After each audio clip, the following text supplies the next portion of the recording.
Hello everyone, good morning. My name is Akash Verma and today I am going to take this class of GS Foundation of 2026. So first let's start with the orientation and in this orientation, first of all we are going to discuss about what the subject is all about. We are going to decode the syllabus. We are going to see that how this Indian economy is very important for this UPSC exam.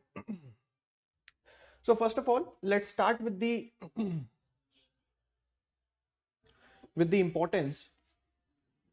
First, if you see that this exam consists of two stages in written mode. So first we have the prelims and second we have the mains. I hope you know about this. Now if you look towards the prelims and then we will see into the mains also. Now if you look towards the prelims, this Indian economy as a whole has a weightage of more than 20%. More than 20% weightage. That means that out of the 100 questions which is being asked in this prelims, we are going to get 20 questions from the economics. Okay, so on an average, I have taken this from the past 10 years that on an average 20 questions is being asked. Now, if you look towards this mains, now mains consists of 1000 marks. The mains consists of 1000 marks. GS 1, 2, 3, 4, 250 each, that we know. Now, if you look towards this economic and social development, it almost has the weightage of 200 marks.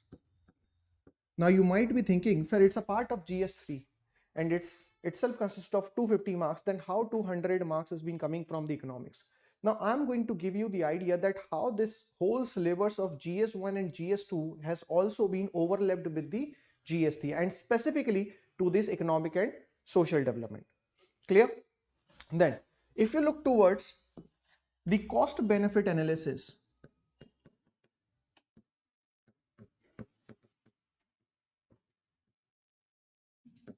now understand, as we have discussed, that the benefit is of lot, right? That the almost 20% of the weightage of both prelims and mains is coming from economic and social development. That means that if you, by putting the small amount of effort in this particular subject, you can fetch a good amount of marks. Okay, that means that here the cost is very less, low cost, while the benefit is very high, right?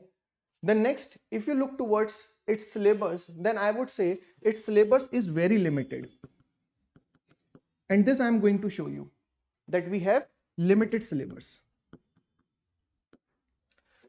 Only a limited amount of topics, if you look towards, like from both prelims and mains point of view, you will see that there is a very limited syllabus, right, for this economy. And it's very easy to decode, that we are going to do in this very much class. Now, next, if you look towards the PyQs, you will find that there is a very much repeated nature of question.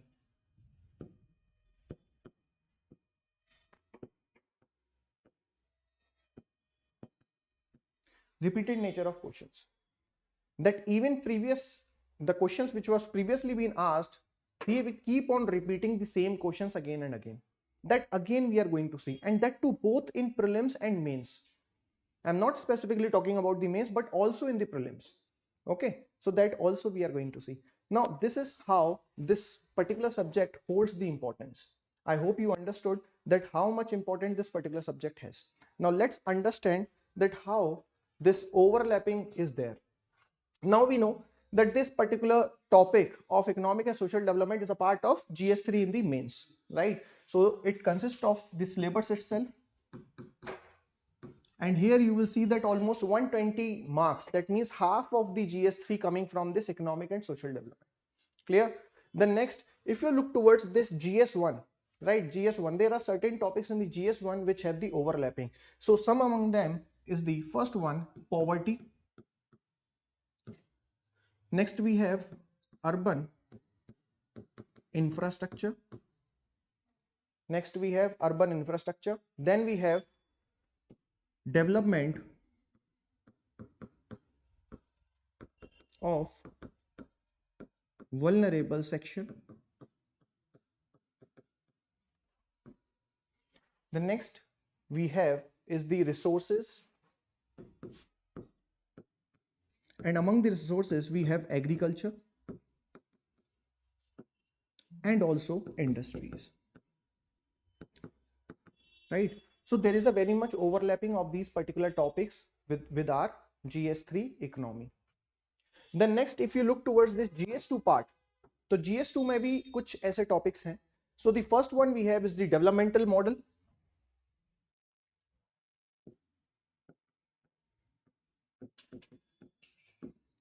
Developmental model. The next we have is the SHG and microfinance.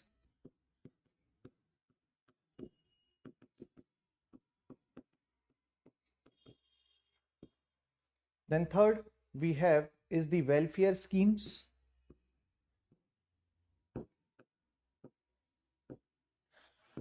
Then fourth we have poverty, hunger and skill development. Poverty, hunger and skill development. And then next we have demographic dividend. So all these topics have the overlapping with our GS3 syllabus. Clear? Now, if you look towards the PYQs, like previous year questions, right, from the mains only, then you will find that yes, in the GS1 and GS2, even the questions from this particular subject is being asked. Now, let me show you the examples. Just look at that. So here you can see this particular question is being asked in GS1, right? So the question is all about why did human development fails to keep pace with economic development in India? Don't you think that this particular question could be answered from what we are going to read in this particular subject? We are going to read about this human development. There is one topic by the name growth versus development where we are going to cover the whole topic of human development, right? Along with the poverty, malnutrition, and also with the unemployment, each and everything, skill development, right? And also the economic development is what we are going to read.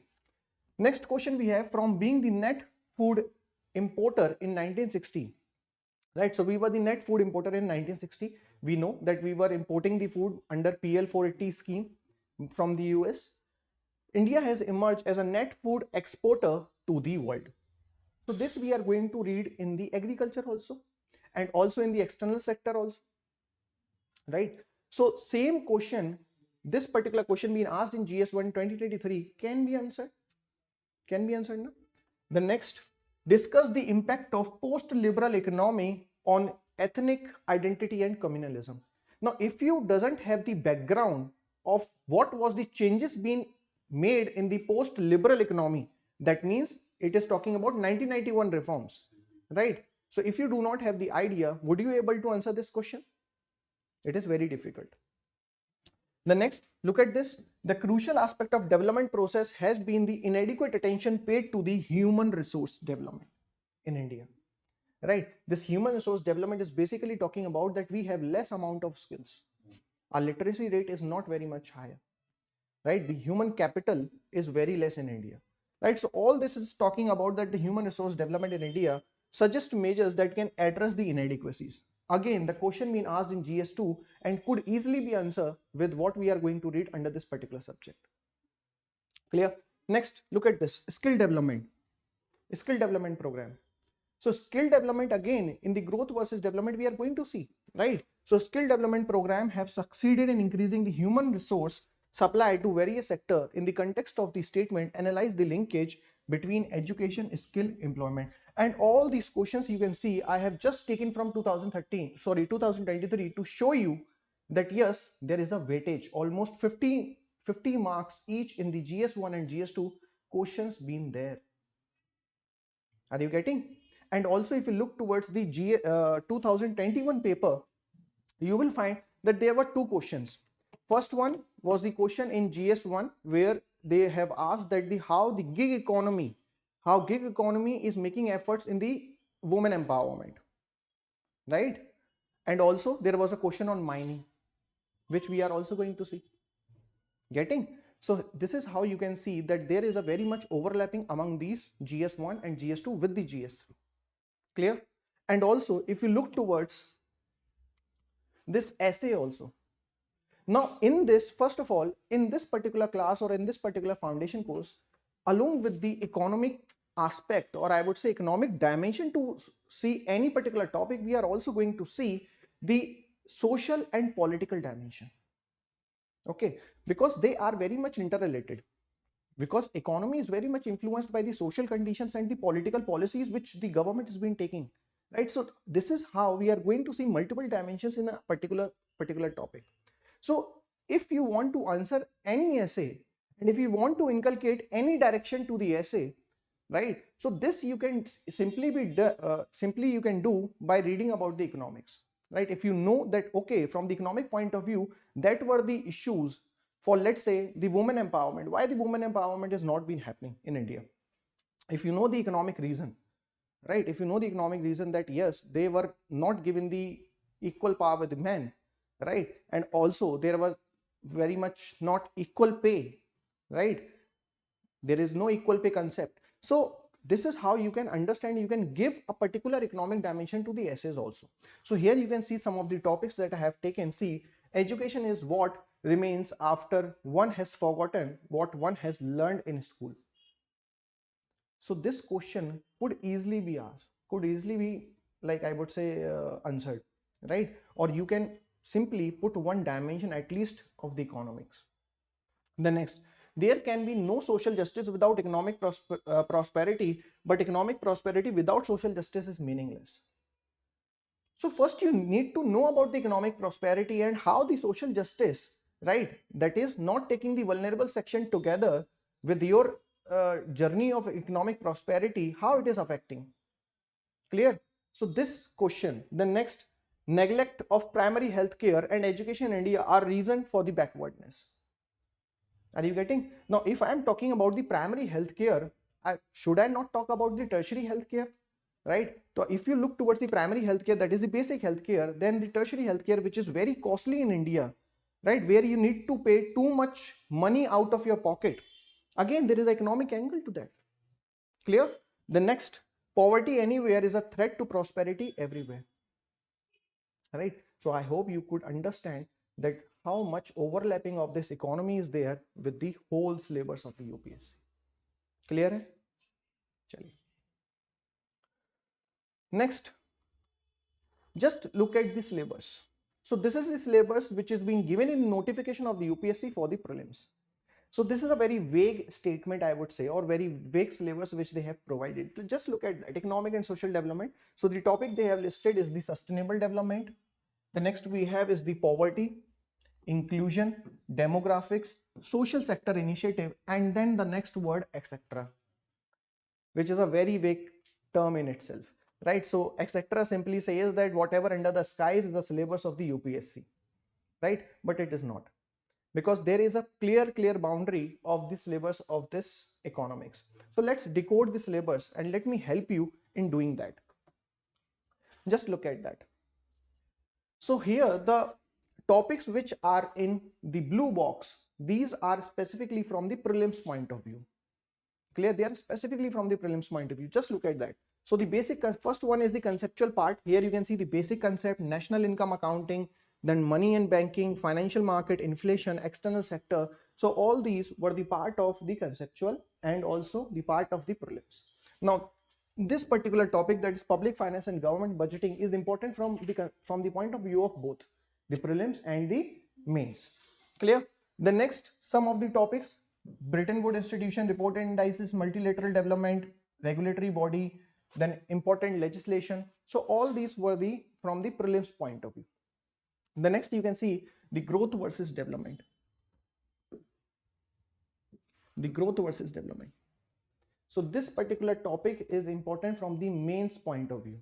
So all these topics we are going to see under this, right, which is very much important from the mains point of view. And then we have sectors of the economy, and in that specifically I would say this agriculture and food security is very important, because each year I'm going to show you, each year multiple questions being asked from this particular topic, these two particular topics.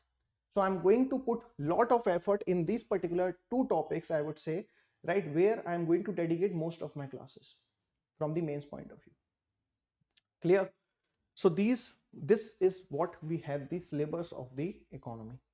And you should take a note, at least take a picture if you have a mobile phone, so that you simply knows that okay, these were the topics which I am reading from the mains point of view and these were the topics which I am reading from the prelims point of view.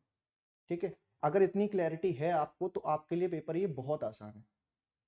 Getting, because many a time what happened that at the last, when the exam is going to come in the next 2 to 3 months, people were reading these topics which were not important from the prelims point of view, because they do not have the clarity about the exam or the syllabus, I would say. Clear? Chaliye. Next, just look at the syllabus of the mains. So this particular syllabus is being given in the notification. So though they have given the elaborative, but we have already decoded, but let's see what they have given in the notification because it's important. So Indian economy and issues, that is the first topic related to planning, mobilization of resources, growth, development and employment, inclusive growth and issues arising from it. The next we have is the government budgeting. The next we have is the cropping pattern in various parts of the country, different type of irrigation and irrigation system storage, transportation, marketing of agriculture produce and issues and related constraints. Clear? The next we have is the issues related to the direct and indirect farm subsidy, MSP, marketing. So these two are nothing but part of the agriculture. And also here you can see the food processing and related industry, again part of agriculture. Okay. So from here you can see that the most of the main topic has been dedicated to agriculture. Clear? Then we have land reforms in India. Getting?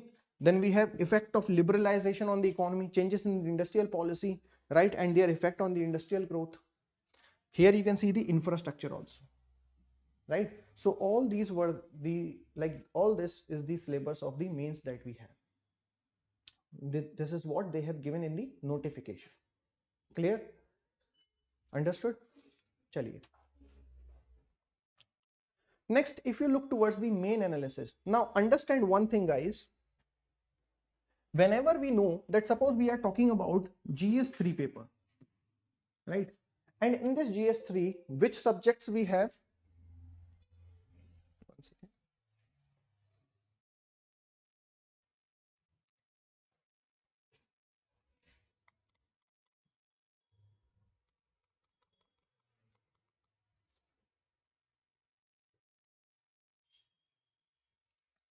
So we are talking about GS3 paper.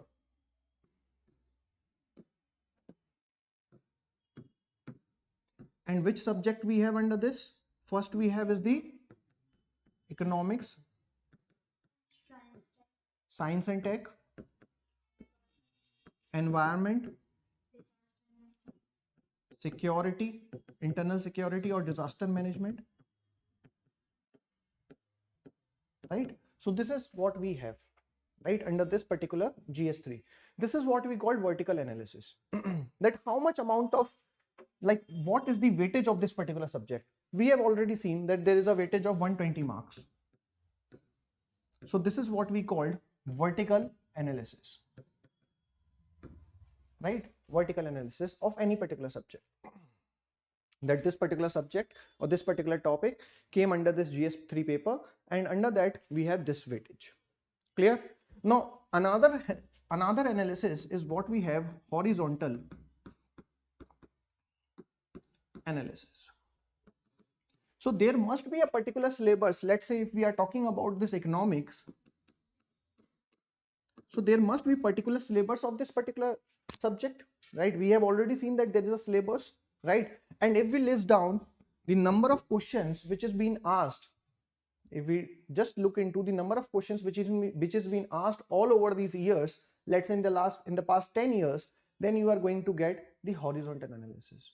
Because from here you will see that there are particular topics, 1, 2, like there are some topics which are very important, and from where each year the question has been asked. Getting? So this is what we call smart preparation. Just look at this. So tell me which particular topic is very important. By looking at the trend, that what number of questions is being asked each year from the particular topic. So easily you can see that from 2018, right, from 2018 to 2024, each year multiple number of questions is being asked, and there's a very heavy weightage of this particular topic by the name growth versus development. Clear?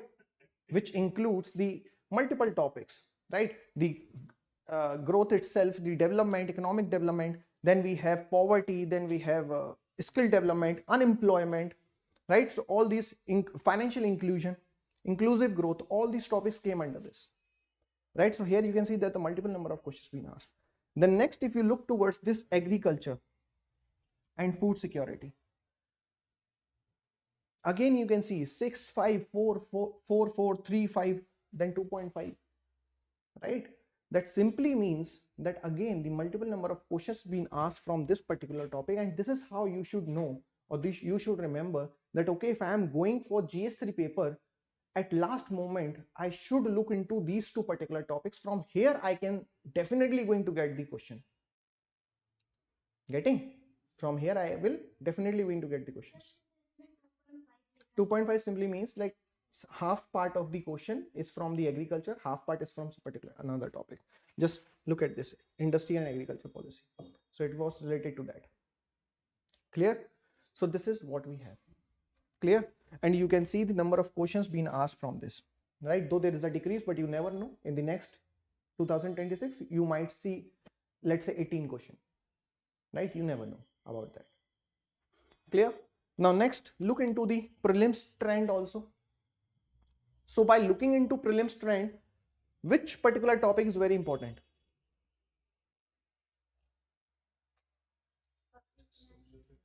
Now here you can see that there are multiple topics which is very important, such as one among them is the banking in India, right? Each year at least one question is being asked. Okay, though in the previous year even 4 questions is being asked, right? The next we have is the monetary policy and public finance, right? Consistently the number of questions being asked. Then we have money and market, money and capital market, or the financial market itself, right? Then we have agriculture, then we have external sector. So these were the important topic from the prelims point of view, and this you are going to get only by this type of analysis.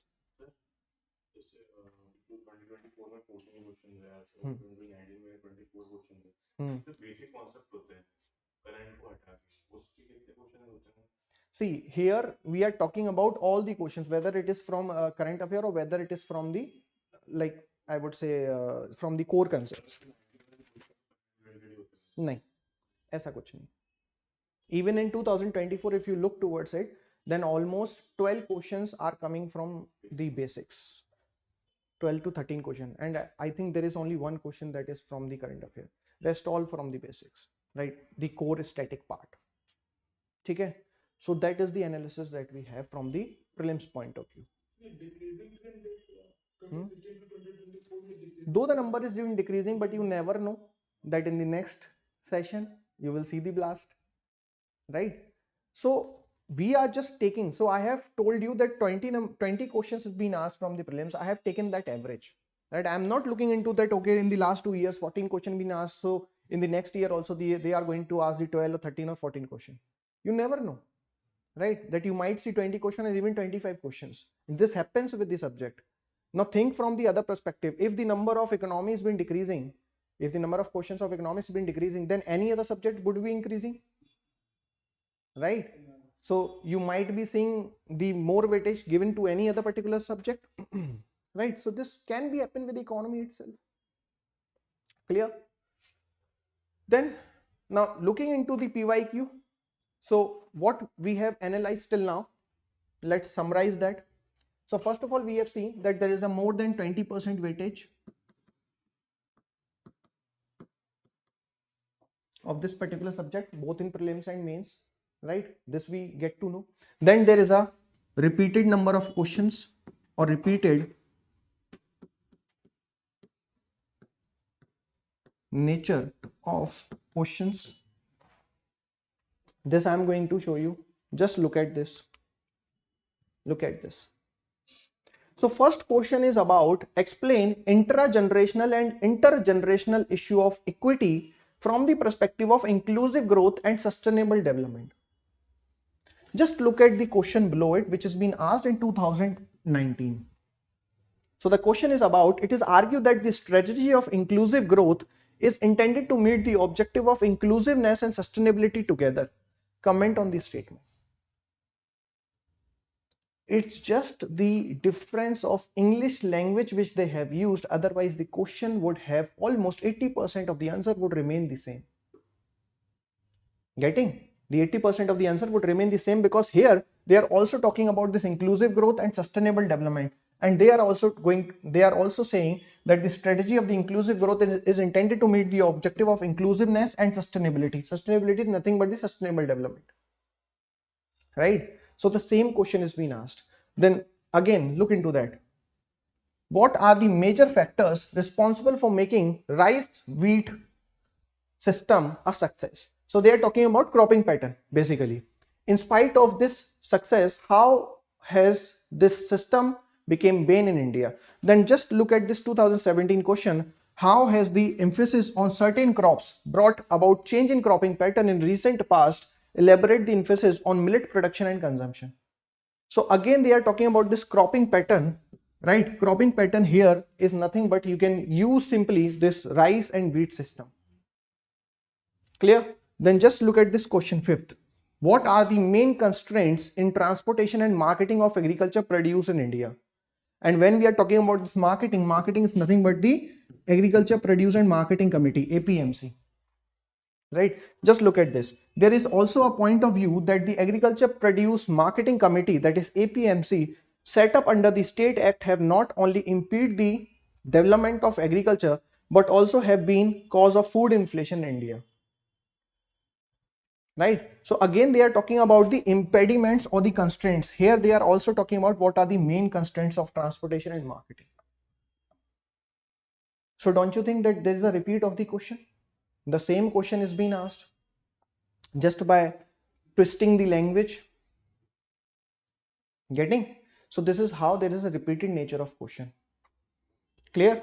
So there are certain topics, if you look towards, there are certain topics such as the cropping pattern,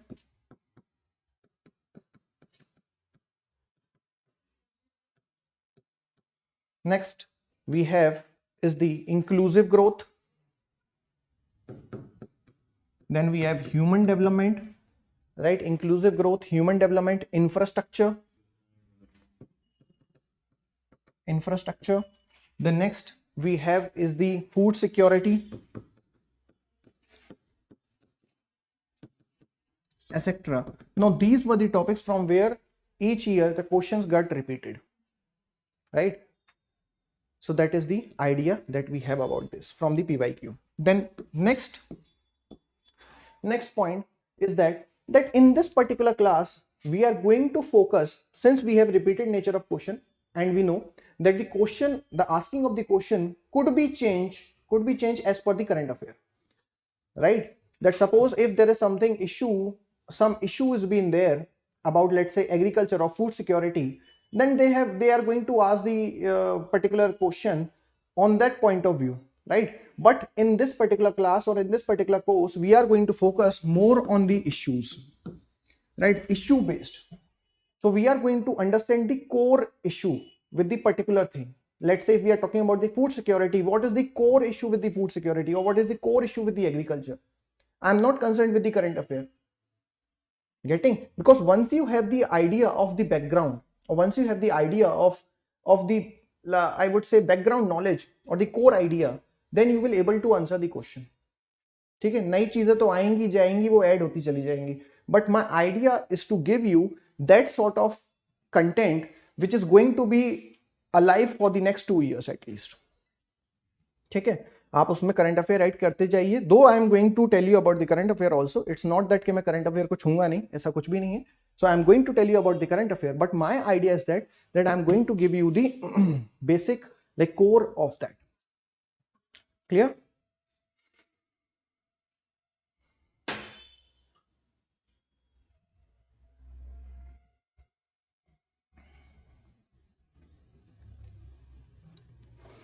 Clear? The next thing we have is the answer writing.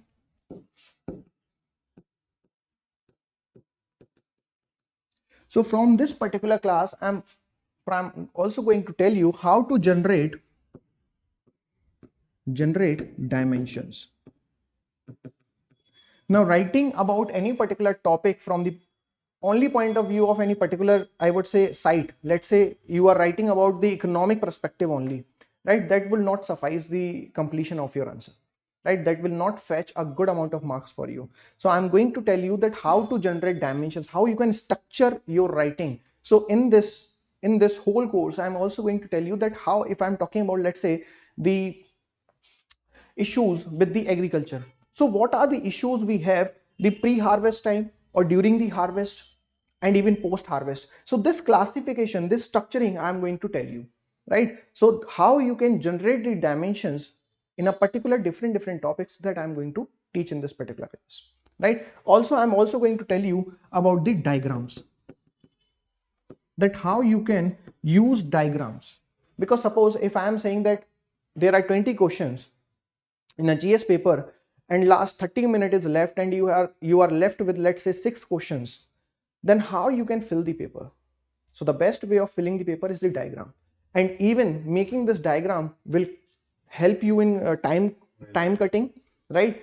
Then also it will fetch you an extra half or the 1 marks if you make a full-fledged good diagram with good conceptual clarity and neat and clean. ठीक है, तो आपको आधे से 1 number तक आपको ज्यादा मिल जाएगा उस पर्टिकुलर क्वेश्चन में. Suppose you are going to get 3 marks, now with the help of diagram you are going to fetch 4 marks. Clear? So this is the idea that we have.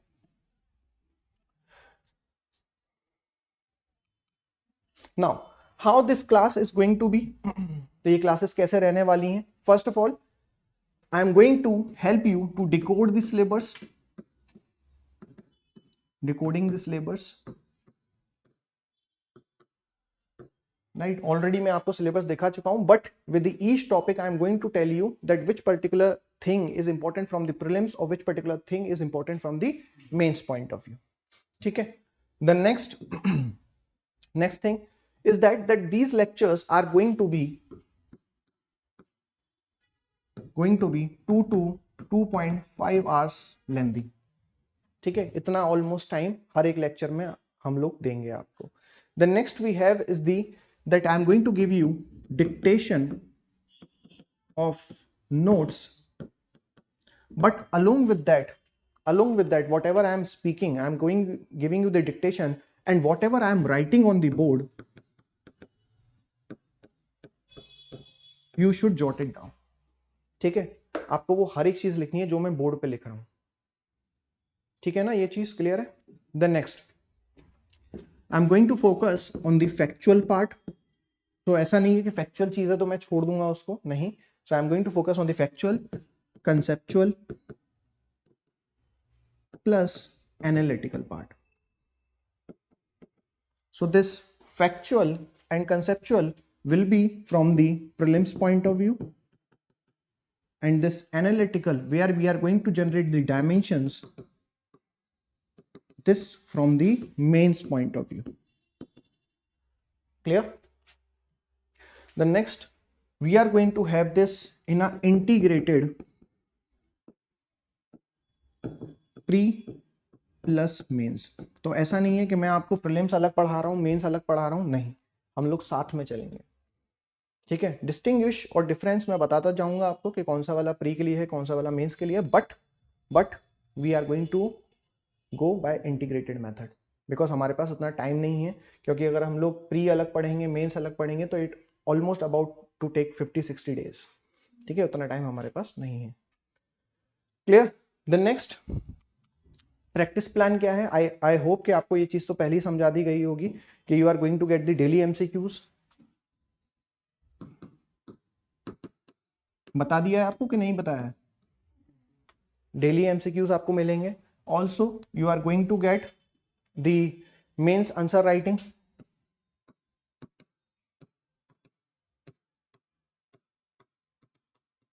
To questions per week. ठीक है, तो जो भी preceding week में आपको पढ़ाया गया है उसी पे ही क्वेश्चन होगा. ठीक है, do not think that how much marks you are fetching. The only important thing that you should write. It doesn't matter. आप 1 मार्क्स लाएं, आधा लाएं, मैं कहता हूं 0 लाएं, doesn't matter. The only important thing is that you should write. जब आप आज लिखना स्टार्ट करेंगे तो एंड तक आते आते आपकी राइटिंग बहुत हद तक इंप्रूव हो चुकी होगी. ठीक है, अभी सबसे ज्यादा इंपॉर्टेंट है कि हम लिखें, बस यही सबसे ज्यादा इंपॉर्टेंट है. Clear. Now talking about the like how you should make the notes. ठीक है, कई बच्चों को ये चीज पता नहीं होती है कि भाई नोट्स बनाने कैसे हैं. So let me just tell you. First of all you should use, I would say you should use the A4 sheets. ठीक है, आप रजिस्टर वगैरह यूज कर सकते हैं, but I would personally recommend you to use A4 sheets, क्योंकि उसमें आप चीजें ऐड कर सकते हैं बीच में. Right. Apart from that, suppose this is the paper you have, right, whole paper. In that you should draw one margin on the right hand side, and here you should jot down whatever you are finding while reading the newspaper. Suppose in this particular page I have talked about, let's say, inclusive growth, and if you are finding something important, let's say data you are finding, right, from any, let's say, updated data you are finding, just write it down here from the current affair. And also some important thing, if you are finding while reading any other from the any other source, you should do that. Clear. Also in the top of the page you should write down the lecture number, right here, date, that on which date this lecture has been conducted, so you exactly know that okay, whatever the data sir has given, it must be till this particular date, it's been updated till this particular date. Okay, so that you need to do. Also you need to write down, you need to leave on the very first page, suppose we are starting a particular topic, you should leave half of the page, right? Why I am saying so, because once this particular, let's say, once particular topic is being completed, let's say we are complete with the inflation, so you should write down about what particular topic you have covered under this inflation. This will help you to revise afterwards.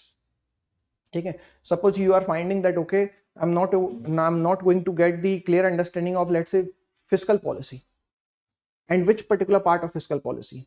ठीक है, तो अगर आपको पता है कि यहाँ पे मैंने वो लिखा हुआ है कि कौन सा पर्टिकुलर टॉपिक मैंने इस फिस्कल पॉलिसी के पूरे चैप्टर में कवर किया हुआ है, तो that will help you out. ठीक है, या मेंस पर्सपेक्टिव से यहाँ पे कौन से पॉइंट्स हैं, कौन सा चीजें हैं, या फिर प्रीलिम्स के पॉइंट ऑफ व्यू से क्या चीजें यहाँ पे हमारी कवर्ड है. ठीक है, तो इसकी अंडरस्टैंडिंग आपके लिए बहुत अच्छी हो जाएगी. तो ये नोट्स आपके एटलीस्ट नेक्स्ट 2 years में आपको बहुत काम आएंगे. क्लियर है, तो ये आपको चीजें करनी है. देन एट लास्ट सपोज कीजिए कोई भी टॉपिक खत्म हो रहा है, in that you should leave 1 page blank, because in that you should be writing down about the PYQs, or at least the nature of the questions which has been asked, the topic which has been asked. Because PYQs में भी ऐसा होता है कि जो question already पूछा गया है वही उसको हल्का सा ट्विस्ट करके वो पूछ लेंगे, एंड दिस एक्चुअली हैपेंड. ठीक है, PYQs का हमारा एक जो भी सेशन होगा उसमें मैं आपको दिखा दूंगा या बता दूंगा कि which type of questions they have repeatedly been asked.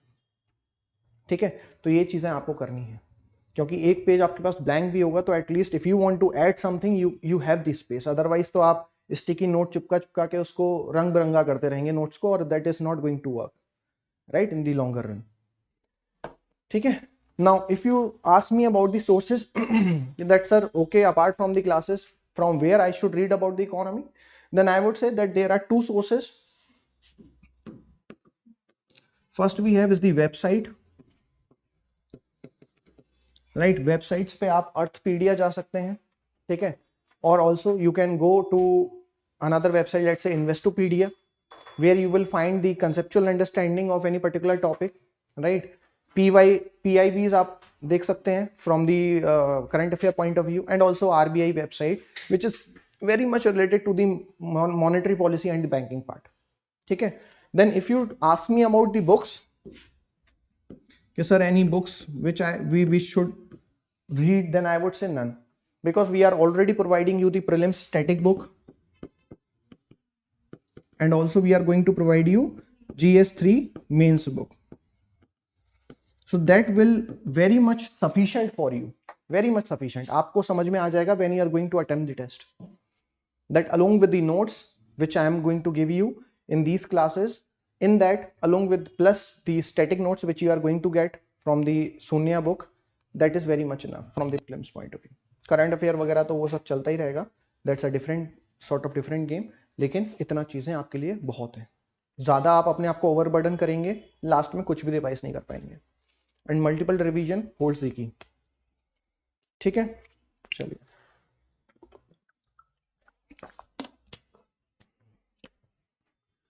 So guys, this is about the orientation class. Let's start with the very first topic, that is the basics of economics and microeconomics.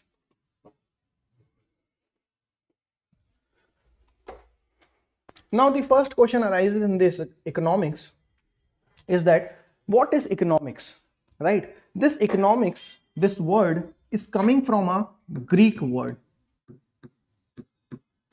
and the Greek word is oikonomics, right? Oikonomics. Now this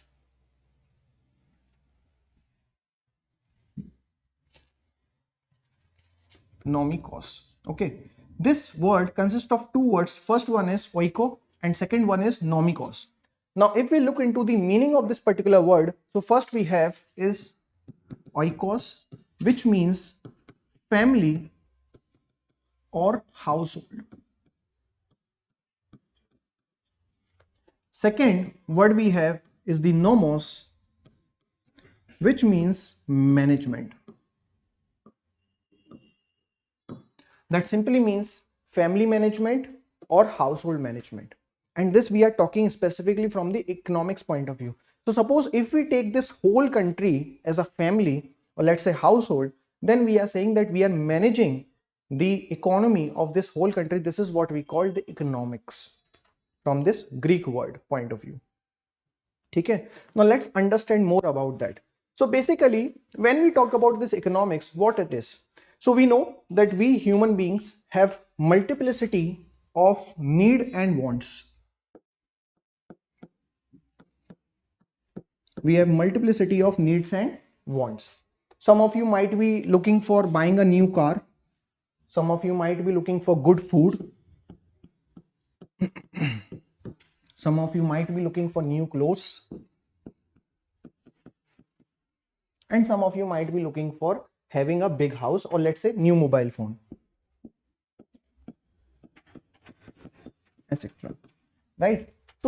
So every individual has the multiplicity of needs and wants. आपको कुछ चाहिए, सबको अपने अपने हिसाब से बहुत सारी चीजें चाहिए, right? But if you look into this through the practicality lens, then I would say that these needs and wants are very much are, I would rather, virtually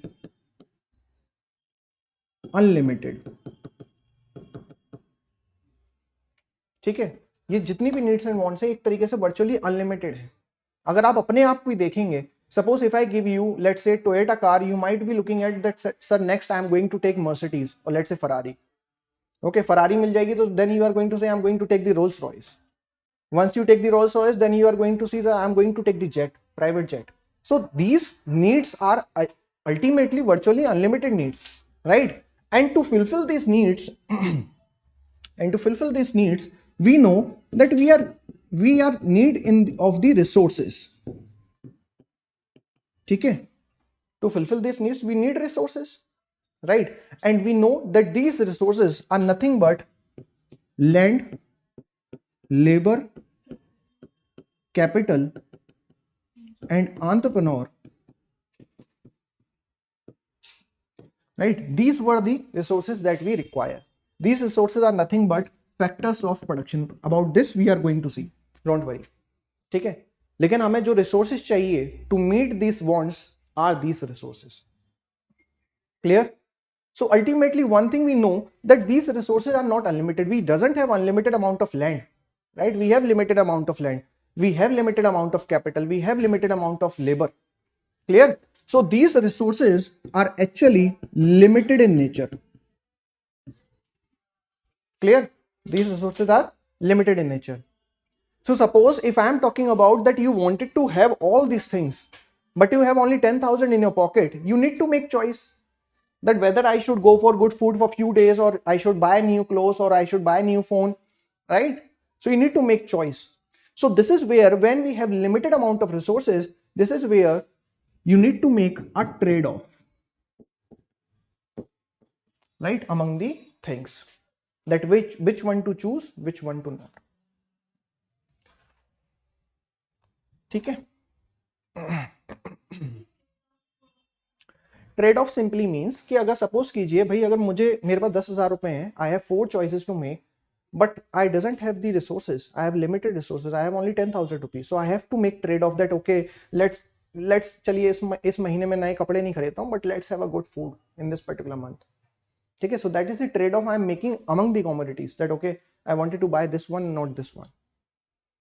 Okay, so please write down the definition of economics. Economics is the study of how society Economics is the study of how society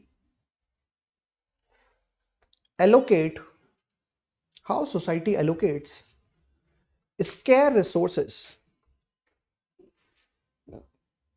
Economics is the study of how society allocates scarce resources. Write down the bracket: land, labor, capital and entrepreneurship.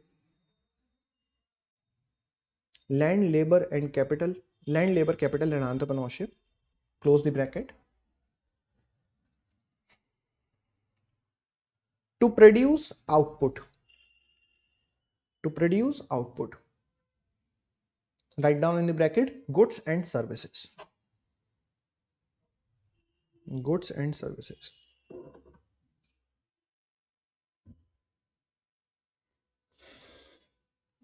Online students, are you getting this? Okay, so that is about the economics that we have. Now let's understand one more law related to this economics, that is law of scarcity and opportunity cost. Now if we look into this law of scarcity, so we have already understood that we have limited amount of resources.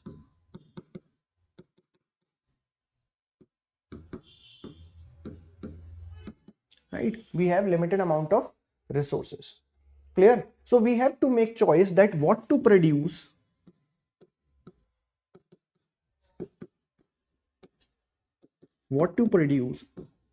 and what to consume.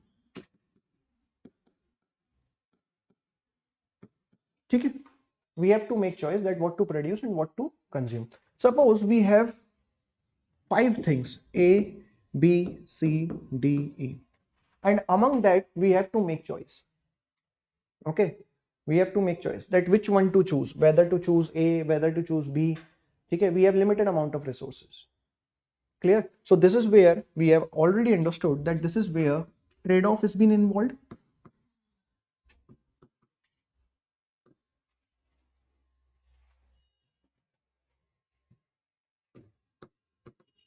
Right? This is where the trade-off has been involved among the multiple alternatives.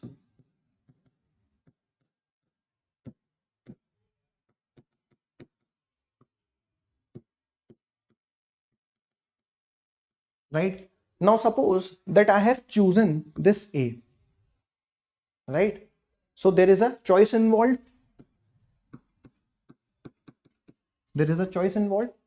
That okay, I have, let's say, each one of them, let's say, cost 100 rupees and I have only 100 rupees, so I have to choose that which one to get, and I have chosen A. Right? So the next thing, that is B, C, D, E, so I have left this. This is what we call sacrificing the others. Sacrificing the other alternatives. This is what we call opportunity cost.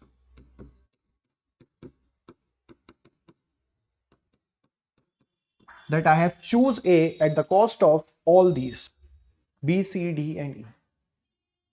Getting? I have choose A at the cost of B, C, D and E. Let's understand this with the help of one more example.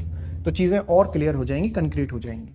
Suppose I am talking about that. Let's suppose that we have one person A, right? He have to make decision.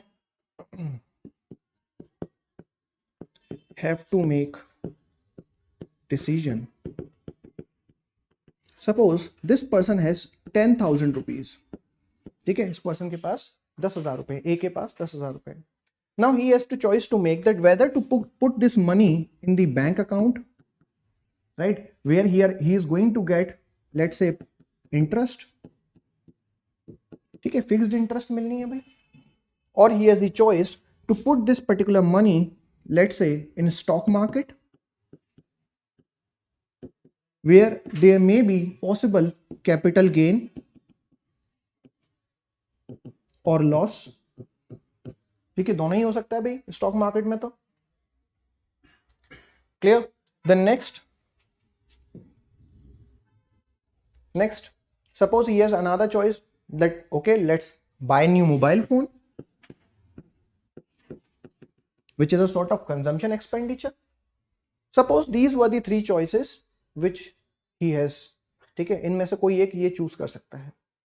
Clear. Suppose he has chosen to put his money into this bank account. ठीक है, into this bank account. He has chosen that okay, I'm going to put my money into the bank account, and this is what we called allocation of resources, or you can also say allocation of scarce resources, because this is limited,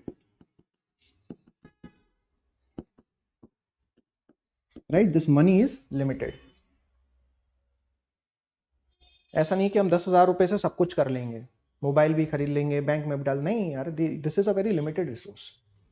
ठीक है. So we are making the allocation of resources into this bank where we are going to get the fixed interest, right? So leaving out this possible capital gain and also the consumption expenditure, which is going to give me certain amount of satisfaction, right? So this is what we call the opportunity cost.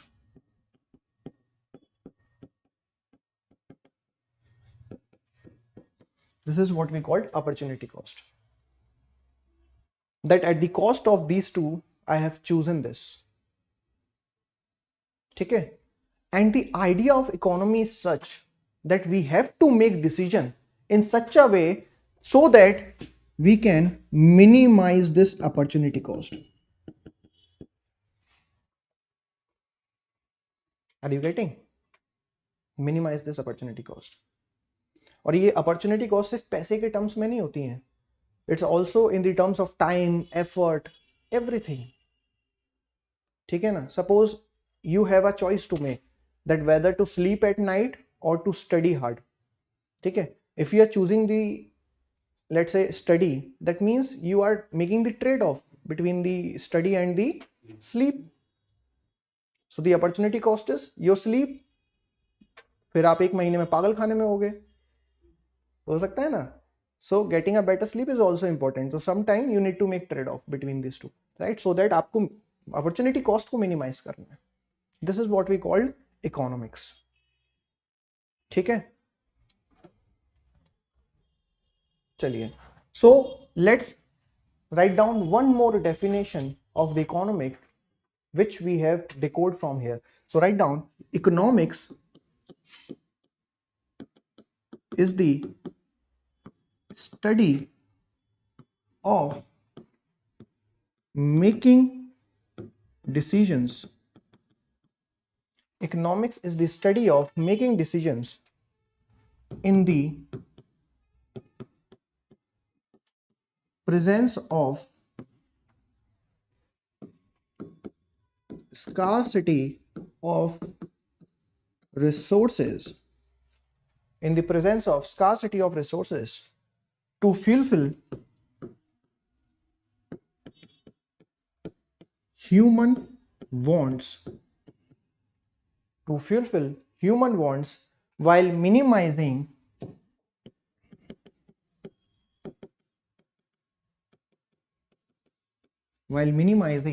the opportunity cost.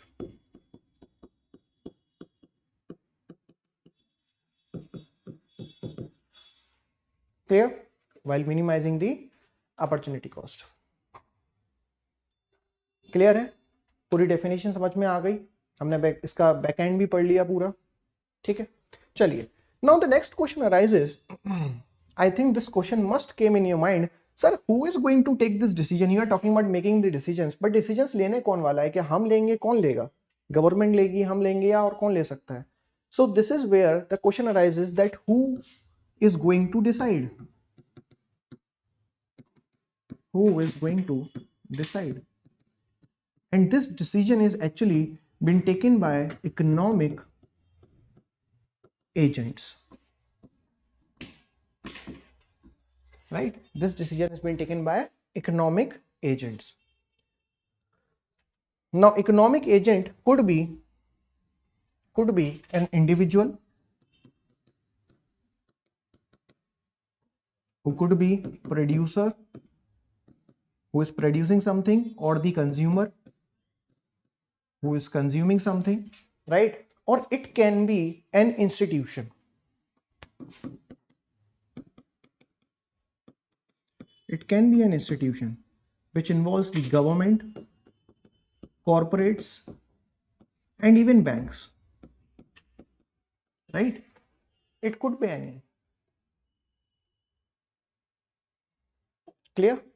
Now you might be thinking, sir, how the government is going to make the decisions and in which field they are making the decisions. So let's understand that with the help of another example. See, we are talking about from the government point of view, right? So government has the budget. Budget is nothing but the resources that they have in their pocket. Okay? So they have to make decisions that whether to allocate the resource, let's say, to the social sector, right? To the social sector for the education or bringing the people out of poverty or skill development or health, right? Whether to allocate more resources here or to allocate more resources in national defense, or let's say in infrastructure, right? So they have limited amount of resources in the form of budget. So they have to make decisions that whether to allocate how much amount to which particular sector.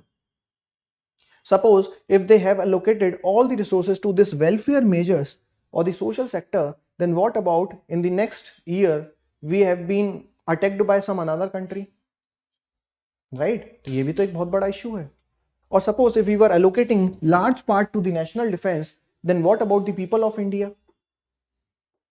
Clear? So this is how the government also have to make the trade-off to minimize the opportunity cost. Okay? Now you might be thinking, sir, how banks are making this? So let's talk about from the RBI point of view. Now I hope the RBI, if you look towards the RBI's monetary policy, there are two objectives of the monetary policy. First one is to control the inflation or the price stability, right? Or next one is to boost the economic growth. I'm basically talking about increasing the GDP, right? So again, they have to make decision that whether to go for economic growth.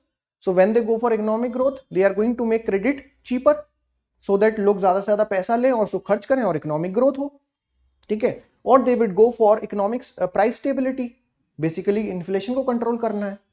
So they will make credit costlier. That means वो interest rate को बढ़ा देंगे तो आपको loan बहुत महंगी दरों पर मिलेगा तो आप लेना नहीं चाहेंगे, आप खर्चे कम करेंगे तो इन्फ्लेशन कम होगा. Clear? So this is how they have to make decisions. So these are nothing but the economic agent that we have in the economy. Clear? Any doubt till now? Clear hai cheezein? Chaliye. Now next thing we have in this is the factors of production. Factors of production is nothing but the inputs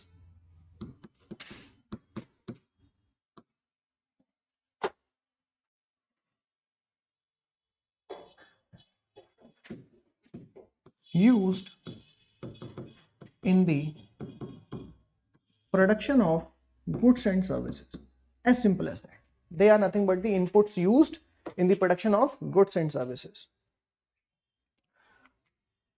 Okay? So the first in this we have is the land. Right? First we have is the land. And with the land, I am referring to the natural resources.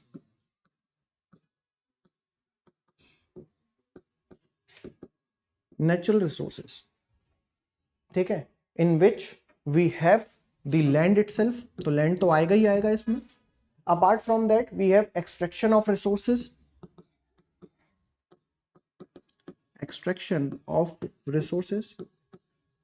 So the metal which you are getting from mining and ore, right? All this will be go here. Mining and quarrying also, ठीक है, extraction of resources, आप directly उसको extract कर रहे हो from the natural resources और the environment I would से, ठीक है. तो all these things will go under this land. And also you can write down forest, even soil, ठीक है, forest, soil, even energy which you are getting, etc. ठीक है, all these things came under this land. Clear? The next we have is the labor. Labor, ठीक है, it is nothing but the human inputs. Human inputs. Now this human inputs can be of two types. First one is the mental effort.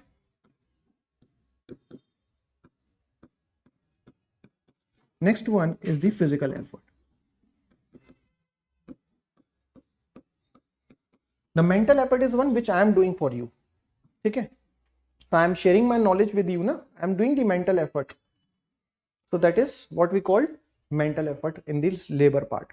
Next one we have is the physical effort. Physical effort, let's say one person is pulling the cart outside. ठीक है, so he is doing physical effort. Or the person working in construction industry, ठीक है, बोझा उठा रहे हैं. So what they are doing? They are doing physical effort. Okay, so labor can be of two types. The next we have is the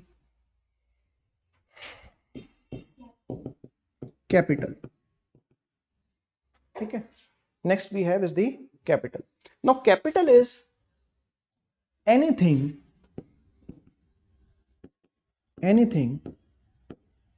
which aid or assist in the production process. ठीक है, which aid and assist in the production process. So for me, let's say this board is a capital for me, because with the help of this board I am generating the services for you. So it is helping me, it is assisting me in this production process of making of this class. ठीक है, let's say this computer or this laptop, this is also helping me in doing so. So this is capital for me. ठीक है, now this capital can be of two types. First one we have is the fixed capital. First one is the fixed capital. Let's say this board, ये क्या है, fixed capital है, right, which is not easily disposed. ठीक है, मैं एकदम से ऐसा तो नहीं उठाऊंगा बाहर फेंक दूंगा खत्म. This is not I am going to do, right? Even this building, this is a fixed capital. ठीक है, जिसके अगर ये बिल्डिंग नहीं होती तो मैं आपको सड़क पे थोड़ी ना पढ़ाता. So this is not the case, right? So that is the fixed capital that I have. Next we have in this is the working capital. Working capital. I am teaching you in this class. Am I doing it for a charity? No. I must be taking certain salary or the remunerations, right? So that is the working capital which Sunya IAS have. Because day-to-day operation conduct करने हैं भाई. Every month we have to pay this electricity rent, right? Electricity cost, this rent of this whole building. The people are working here. That is called working cost, which is easily disposed. Liquid funds, which any company has, right? So capital can be of two types: the fixed capital and working capital. We are going to see more about that. The next we have in this is the entrepreneur.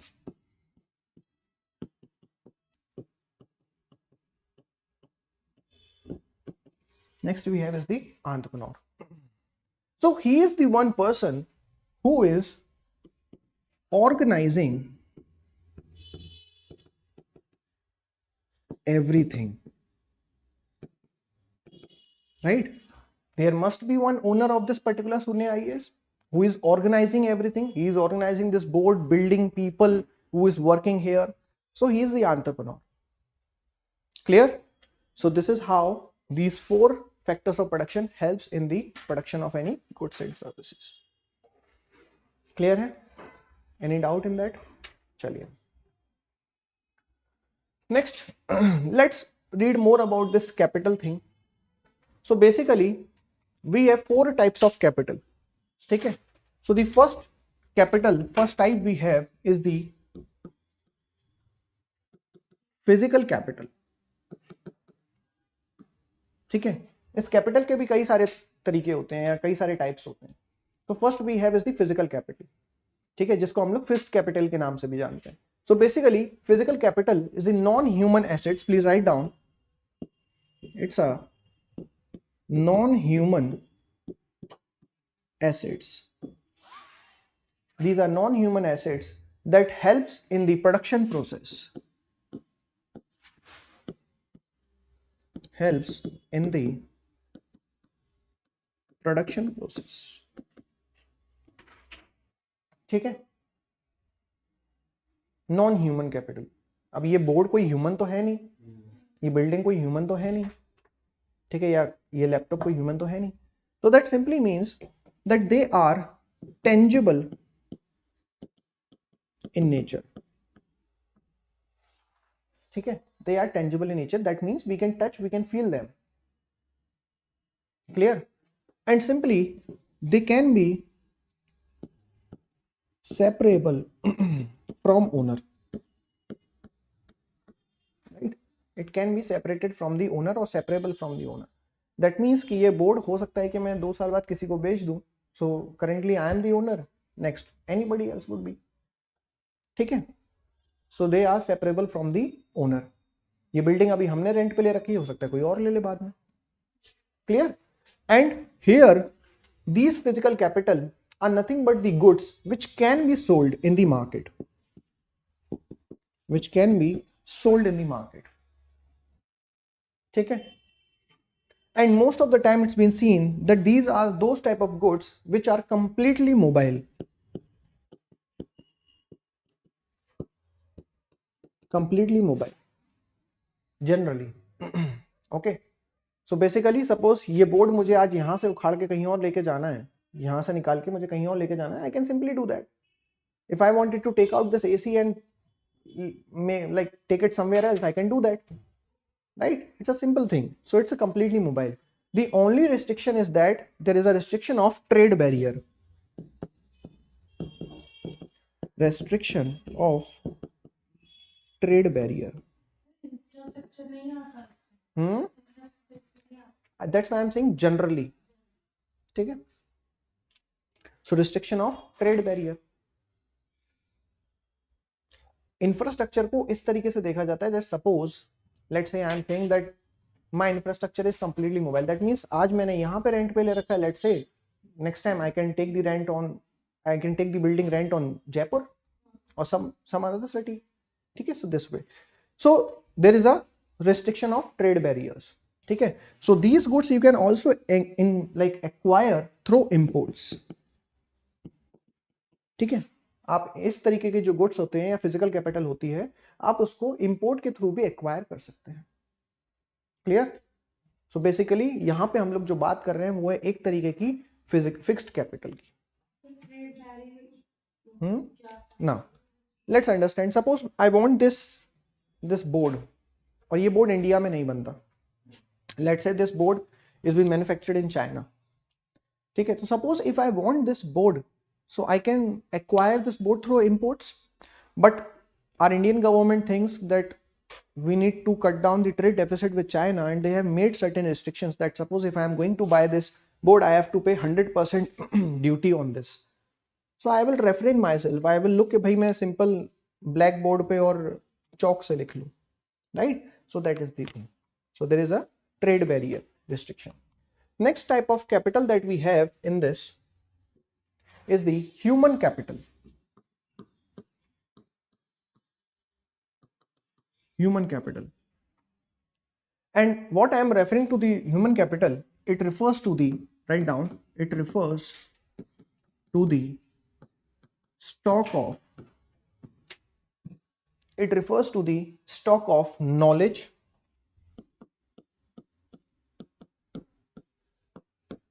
skills, it refers to the stock of knowledge, skills or talent in an individual.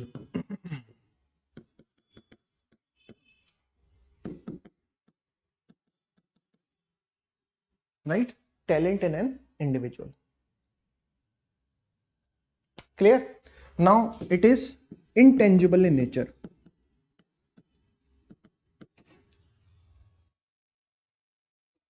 I have certain knowledge in my mind, right? Or I have certain experience with the life which I have lived till now. So आप उसको touch कर सकते हो क्या? नहीं. Clear? So it is intangible in nature. Clear? Next, that it is inseparable from the owner. Inseparable from owner. ठीक है, मैं आपके साथ अपनी नॉलेज शेयर कर सकता हूं, but you can not snatch my knowledge. ठीक है, आप ऐसा नहीं है कि मुझसे मेरी नॉलेज को छीन लेंगे until unless I am losing my mind. ठीक है, नहीं तो उस केस में तो खैर अलग ही सीन होगा, नहीं तो otherwise you can't take it. ठीक है, and here it's services, only its services could be sold in the market, right? So the classes which I am providing you, it's a kind of services which I am doing for you, right? So only services could be sold in the market. Clear? The next, it is not perfectly mobile, because there are too many restrictions. Let's suppose if I wanted to go and share my knowledge, let's say in UK, in USA, there are so many restrictions now. There's a restrictions of nationality, culture, right?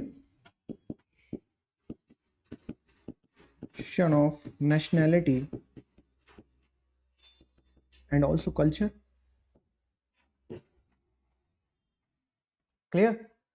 Now if you want to make the development, or if you want to acquire this human capital, its development could be develops through conscious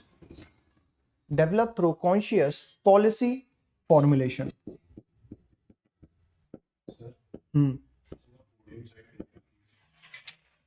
Develop through conscious policy formulation.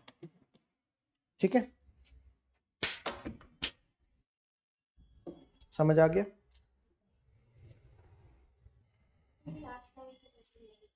ठीक है.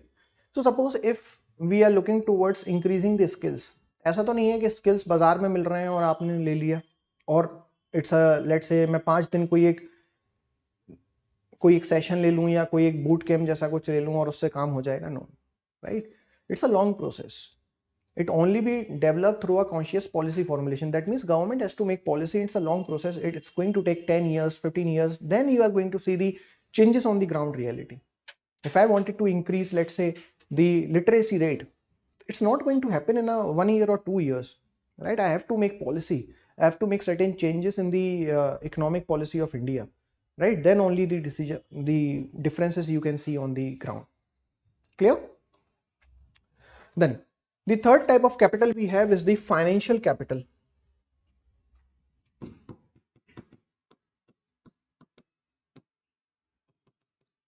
Financial capital. So financial capital simply means the monetary fund of investment. Monetary funds or investment. Monetary fund or investment needed to run the business. Needed to run the business. Right? So that simply means I'm talking about working capital. ठीक है, कोई doubt इसमें? The next type of capital we have is the social capital.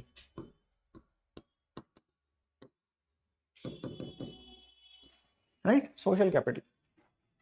Let's say, suppose I'm running the Sunya IAS, right? So there is one website of Sunya IAS from where you can simply see the lectures, right? So suppose there are certain issues are there, ठीक है, जिसकी वजह से वो lecture चल नहीं रहे हैं on my website. So there is a friend of mine who is a very good software engineer who is working in the same field. So I will ask him that, yeah, please help me in this regard. My website is down, right? It is not properly working. So he will say that, okay, I'm going to solve this in a 30 minutes. Don't worry. Just let me look into it. And he solved this. So it's a kind of relation that we have, right? This work has happened because I have the relations, I have the connections, right? So social capital is nothing but that, right? So social capital is the relationship. Write down relationship.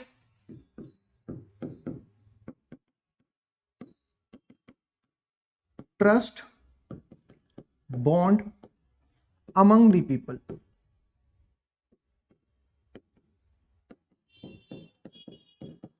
Right? Relationship, trust, bond between the people or among the people. ठीक है? So this is we have 4 types of capital. Now I hope कि आपको इसमें कोई confusion नहीं होगा. ठीक है? चलिए.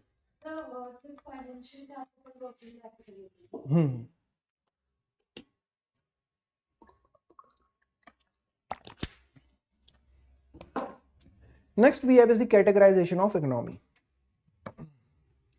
Now in this we have 2 categorizations which is normally been given in your books.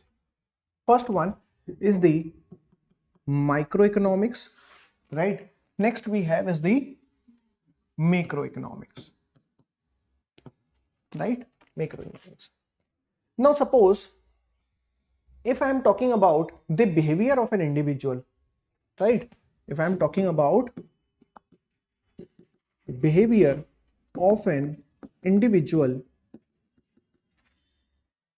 as a buyer or seller, right, then I will be talking in terms of microeconomics. ठीक है, इंडिविजुअल लेवल पे अगर मैं बातें कर रहा हूं तो let's say even if I am talking about कि भाई ORN that is old Rajendra Nagar की मार्केट में क्या चल रहा है, then I am talking on the micro level from the micro perspective. ठीक है, and here in this microeconomics the individual, we will talk about the individual market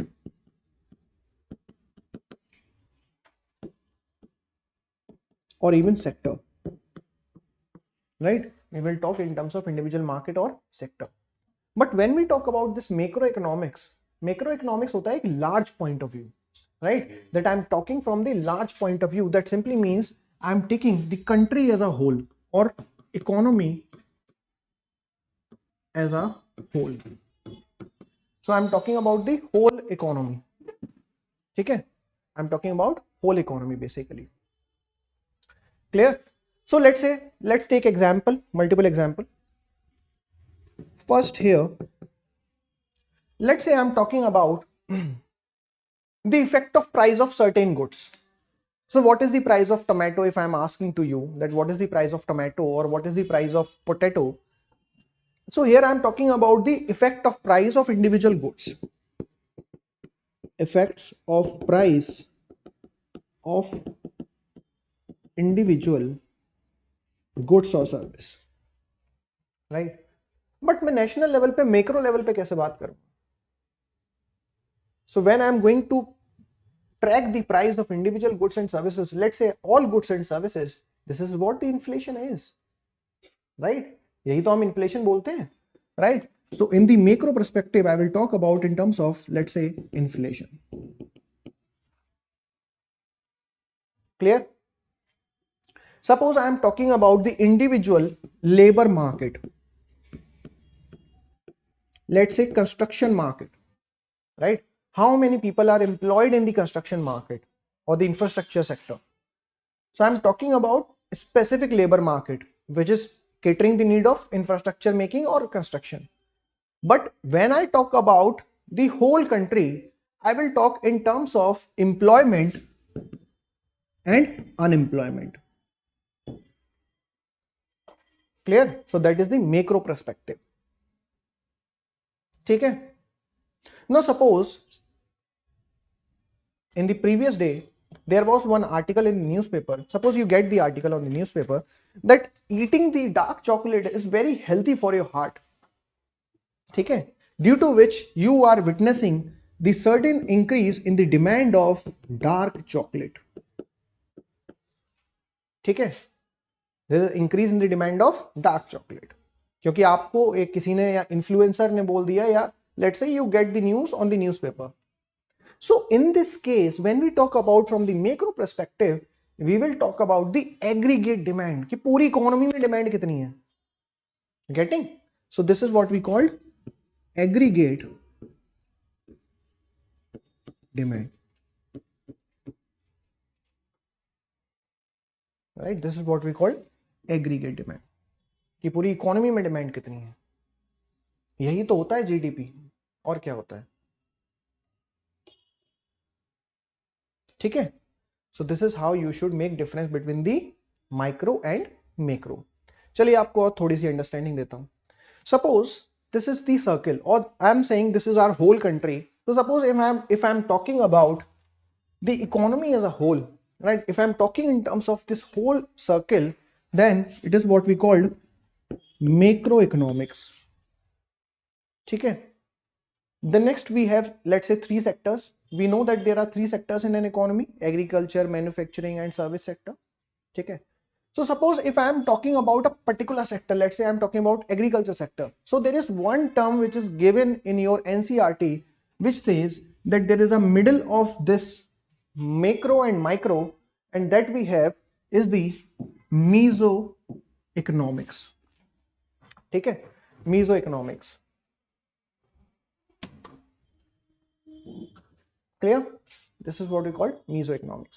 And suppose if I am talking about at an individual level, ये सब ये जो आपको dots दिख रहे हैं, these are nothing but the individual level. So when I am talking about in this individual level, this is what we call microeconomics.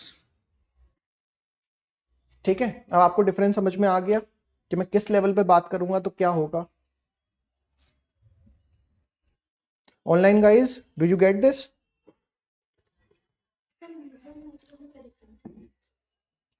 इन दोनों के बीच का मीजो है, सिंपल सी चीज है। ठीक है,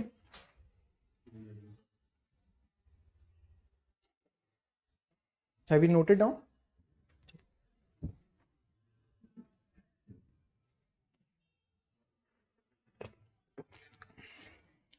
चलिए, now so till now we were talking about the economics, right?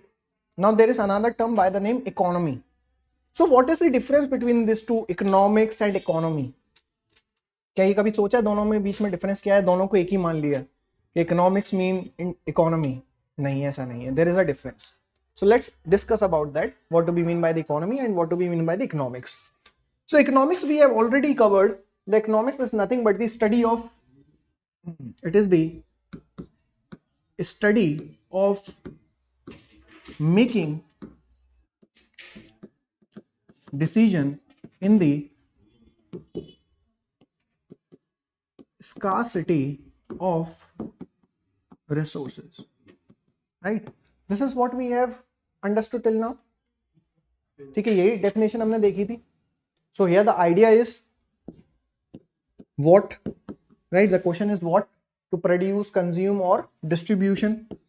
Production, consumption or distribution. Here we are concerned with that, right? And here who is going to,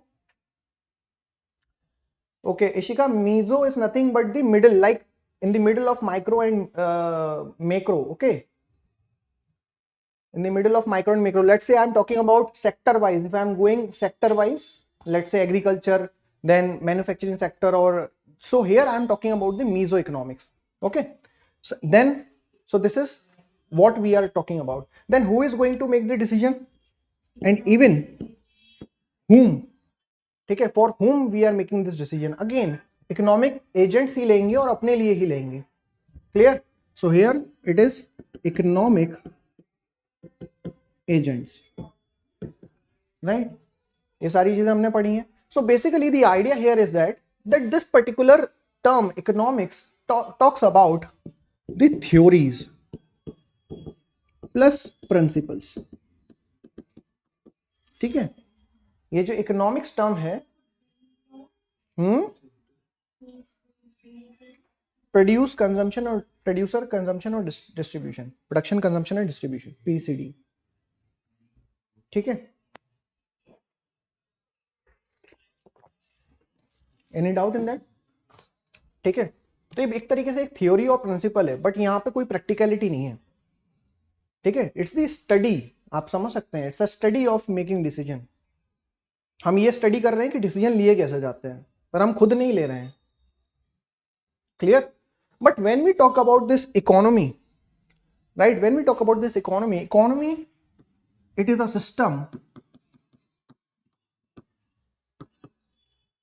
system, write down, or geographical area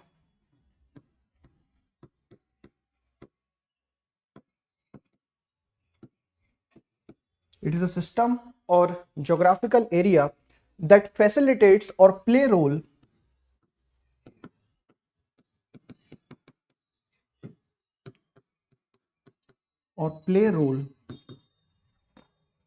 that facilitates or play role in production, consumption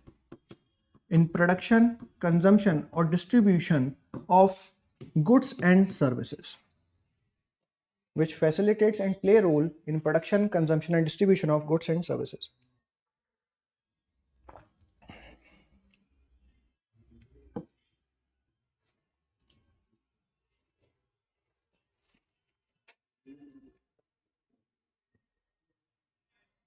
Clear? So for example here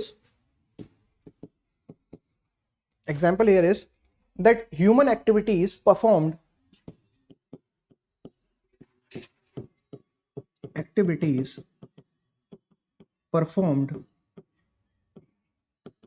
in exchange of monetary compensation.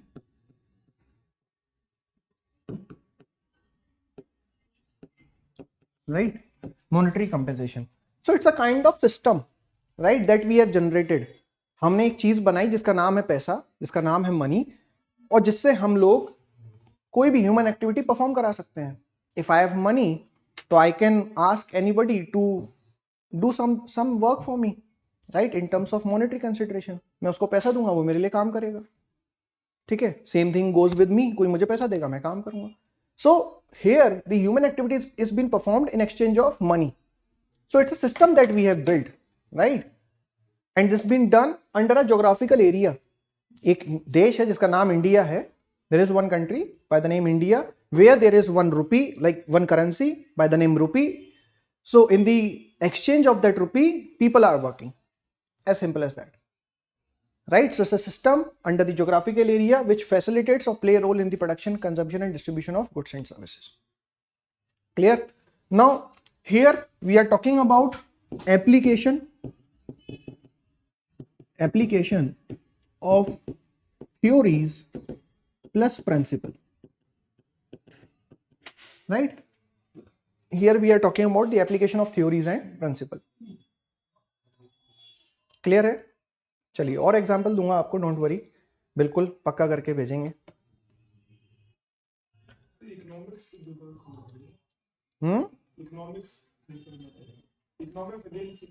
फिर से बताऊं, अभी starting से हमने यही पढ़ा है अभी तक. ठीक है, economics is nothing but study of making decision. ठीक है, in the scarcity of resources. So basically here it's a kind of social science. ठीक है, सोशल साइंस होता है ना जहाँ पे आप थ्योरीज पढ़ते हैं बड़ी बड़ी, जहाँ पे आप कुछ उसका एक्शन नहीं लेते हैं but you are just making the studies. So economics is about the study of making the decision. So I am studing this thing that how people make decisions. ठीक है, how people make decisions and I am writing the theories on that. Are you getting? I'm writing the theories on that. So that is the thing. Without any application. Clear? But यहाँ पे जब हम economy की बात करते हैं तो हम उन चीजों को प्रैक्टिकली इंप्लीमेंट करते हैं. ठीक है, चलिए अभी और समझेंगे. Now let's understand about the economic activities. Now all those activities, economic activities are all those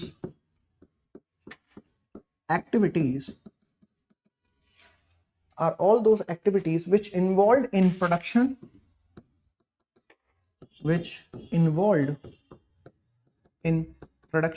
consumption and distribution.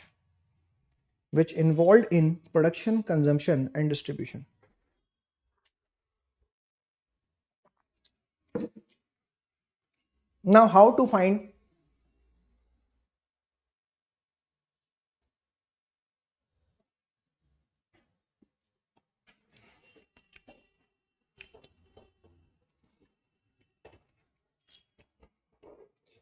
Ishika? Now understand, Ishika, you are talking about the microeconomics. So let's say you have 3 siblings. ठीक है, you have 3 siblings and one is obviously the elder, another one is younger, and there is one in the middle. ठीक है? So when I am talking about the younger one, I am talking about the microeconomics at the small level. ठीक है? And when I am talking about the elder one, I am talking about macroeconomics, that is at the bigger level.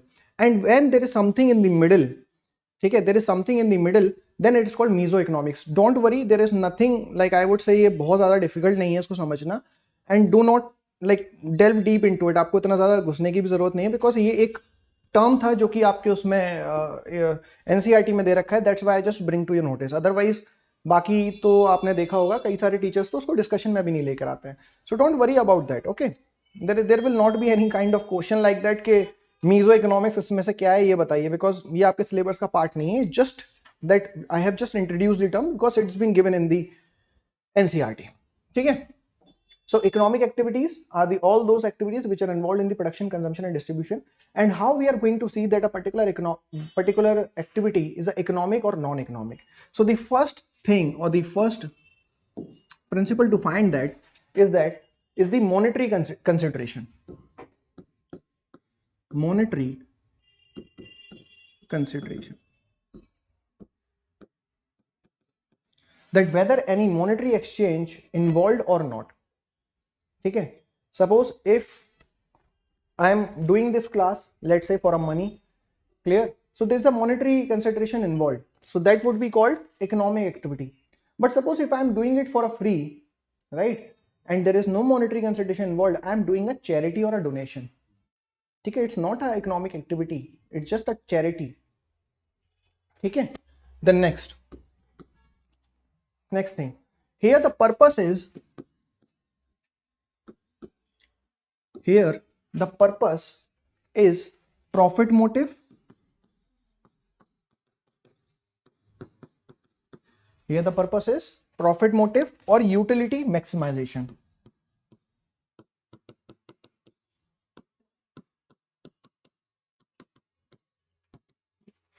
Here the motive is profit motive, purpose is profit motive or the utility maximization. The next, these activities are subjected to regulation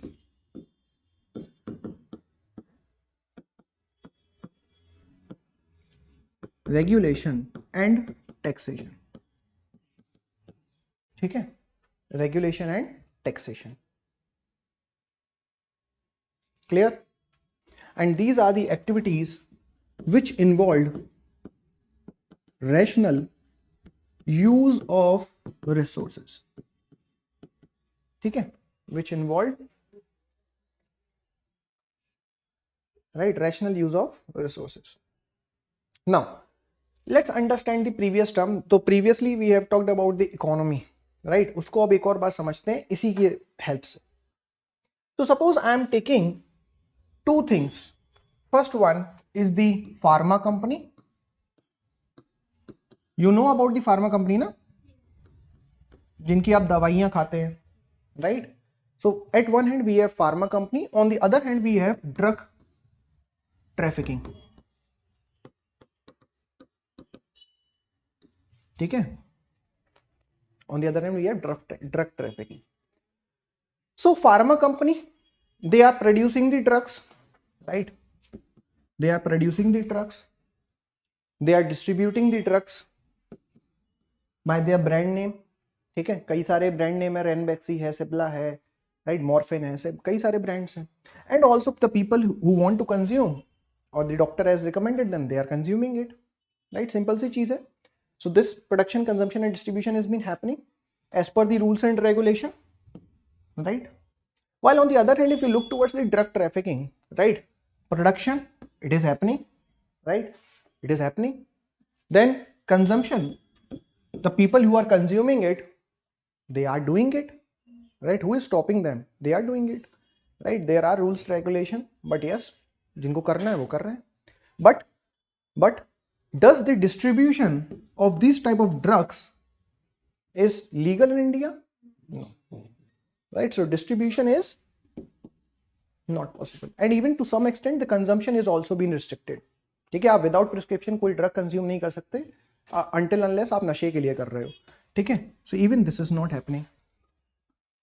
Clear? So we have been talking about this economy, that it is nothing but the system. It is nothing but the system or the geographical area that facilitates or play a role in the production, consumption and distribution. ठीक है, तो it's a set of rules that we have made, right. तो इसको हम बोलते हैं एक economy. हर country के अपने अपने सेट ऑफ रूल्स होंगे, हर कंट्री के अपने अपने रेगुलेशंस होंगे. If you are following that regulations, rules, and you are producing, consuming and distributing something, that is what we called economy. Clear है यहां तक? So this is what the difference between these. Clear है? Which is subjected to rules and regulation और the taxation. ठीक है, तो एक economy operate करती है under the set of rules. Clear? Now what do we mean by the non economic activity? ठीक है, अगर इकोनॉमिक है तो नॉन इकोनॉमिक एक्टिविटीज भी डेफिनेटली होंगी. So let's read about that to.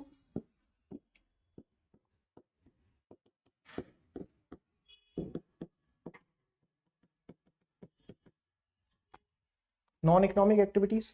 So first of all, यहां से देख के एक चीज तो हमें समझ में आ गई, दैट ऑल इलीगल एक्टिविटीज, ठीक है, all illegal activities are non economic activities. ठीक है, ये एक चीज तो भाई हमें समझ में आ गई. ठीक है, अभी बताते हैं. तो ऐसा कह सकते हैं कि any geographical area has with it associated its limitation and advantages, and when those limitation and advantages play a role, इतना जो economic हम principle and theory पढ़ते हैं उसका result भी करते हैं. This is something like three idiot का सीन याद आ गया मुझे. It is very simple to understand. Simply at one hand we are making, let's say अगर मैं कॉन्स्टिट्यूशन की बात करूं, ठीक है, बहुत सिंपल टर्म्स में बात करते हैं, कल ही रिपब्लिक डे होके चुका है. So we are talking about the constitution. Constitution, if I talk about that word constitution, it is nothing but the theory and principle. The law and order which we are implementing is what we called economy. एक तरीके से ये समझ लीजिए, right? The result which we are getting by the implementation of this theory and principle, that is that book constitution that we have, right? उसके result से जो यहाँ लॉ एंड ऑर्डर क्रिएट हो रहा है या जो सिचुएशंस क्रिएट हो रही हैं, that is what we called economy. Simple as. ठीक है, सिंपल सी चीज है. ठीक है, सो ऑल इलीगल एक्टिविटीज. तो मतलब इकोनॉमिक स्टडी हो गया. हाँ, ठीक है, इकोनॉमी ऐसे एज इट इज क्या, it is a system. yeah, it is a system in which it's a system or the geographical area in which things operate, actual operate, practical implementation होते हैं. ठीक है, प्रैक्टिकल इंप्लीमेंटेशन हो रहे हैं. जैसे कि for example suppose medical student होता है, ठीक है, he might be reading that okay by giving paracetamol the person would lose the fever. So that is the theory that I have. But when I will be recommending you and you are eating this and I am getting that okay इनका fever उतर गया, so that is what we call implementation. Just a practical aspect of that. ठीक है, in a bounded environment, definitely with the rules and regulation. Clear? So all illegal activities under the non-economic activities में consideration होंगी. And here let's say production for self consumption. Production for self consumption. For example suppose एक दिन मुझे बहुत तेज बुखार आ जाता है, मेरा दिमाग खराब हो जाता है, मैं खुद ही को पढ़ाने लग जाता हूँ, right? So that is the self consumption. One more example, suppose if a farmer is producing something and eating it all together, he is not taking it into the market, right, not selling it into the market. So that is sustainable farming और sustenance farming, which is what we called sustenance farming, right? तो ये क्या है? Production for self consumption. Again it will be called non-economic activity. Clear? Here जैसे आप हमें पढ़ा रहे हो वो इकोनॉमिक एक्टिविटीज आ गई, अगर आपने फैमिली में किसी को पढ़ाओगे तो नॉन इकोनॉमिक एक्टिविटी. अभी बताता हूं, अभी आने वाला है, don't worry. Where there is no monetary consideration. ठीक है, आपके फैमिली वाले क्वेश्चन का answer. If there is a monetary consideration involved, still it would be economic activity. अगर मैं फ्री में पढ़ा रहा हूं तो वो एक चैरिटी है, वो एक नॉन इकोनॉमिक एक्टिविटी है. ठीक है, हेयर द आइडिया इज और the purpose is self satisfaction. Self satisfaction. आप जब डोनेशन या चैरिटी करते हो तो क्या फीलिंग आती है? It's a kind of self satisfaction ना, that I have done something good. Angels उड़ने लगते हैं आसपास, तो that is what we call self satisfaction. ठीक है। Now, since they are subjected, the economic activities are subjected to rules and regulation of any particular country, then that's very simple. That for the non-economic activity, it is more subjected to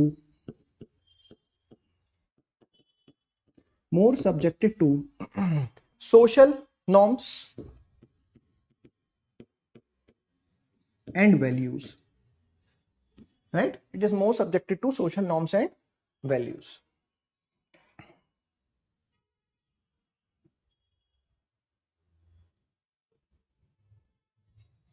Clear है? Sir इसमें social norm and values का मतलब क्या context है? Non economic activities. देखिए, non economic activities में basically क्या है कि social norms, let's see, suppose मेरे को डोनेशन करना है या मुझे चैरिटी करनी है, देयर इज नो लाइक कोई इसके रिगार्डिंग लॉ नहीं है कि मुझे करनी ही करनी है। It is by social norm that okay I wanted to do it, I am doing it. ठीक है, एथिक्स में आप पढ़ेंगे इसके बारे में। सोशल नॉर्म्स होते हैं बेसिकली जो एक सोसाइटी में बनते हैं। ठीक है, अगर सोसाइटी में आपको ये चीज सिखाई गई है that you need to respect your parents, there is no law for that. ठीक है, but you still respect your parents ना, so there is a social norm and values attached to it. Clear? आगे बढ़े। So I hope you understood about the economic activity and non economic activity. चलिए, next we have is the circular flow of income. So when we talk about the circular flow of income, it looks into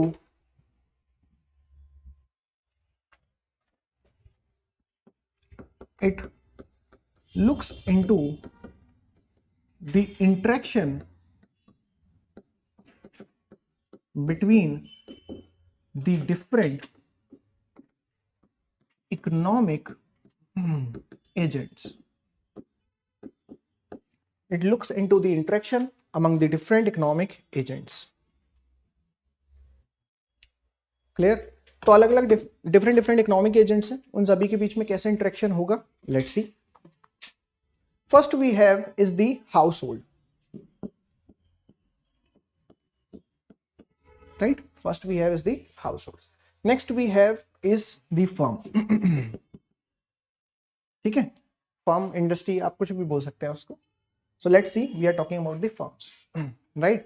So these households are the one second.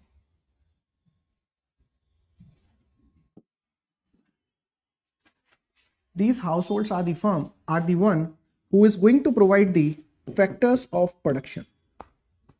Right? Labour भी यहीं से आएगी, land भी यही rent पे देंगे, capital भी इन्हीं से आएगी. ठीक है, और एंटरप्रेन्योर भी कोई ना कोई किसी ना किसी घर से ही आता है ultimately.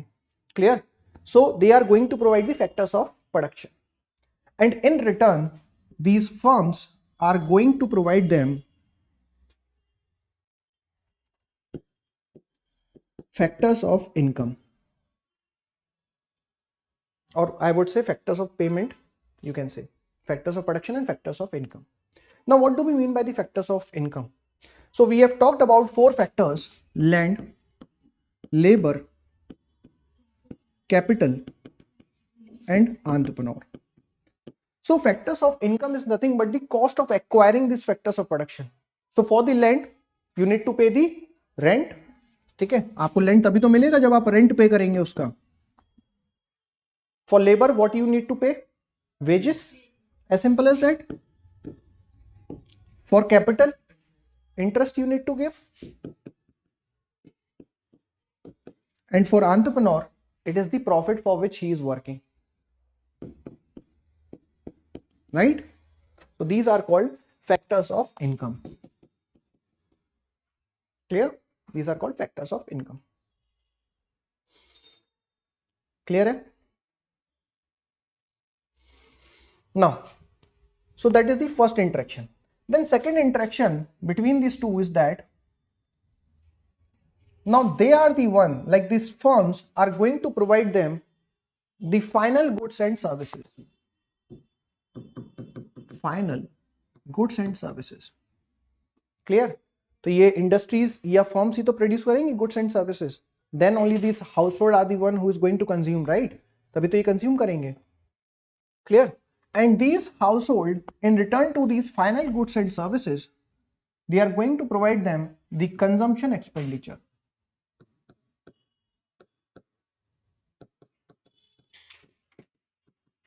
Right? Consumption expenditure on final goods and services. ठीक है? तो जब ये फर्म्स किसी चीज को प्रोड्यूस करेंगे तभी तो आप उसको बाय करोगे. Clear? So this is how the interaction happens between the household and firms. Then there is an entry of third agent which is called government.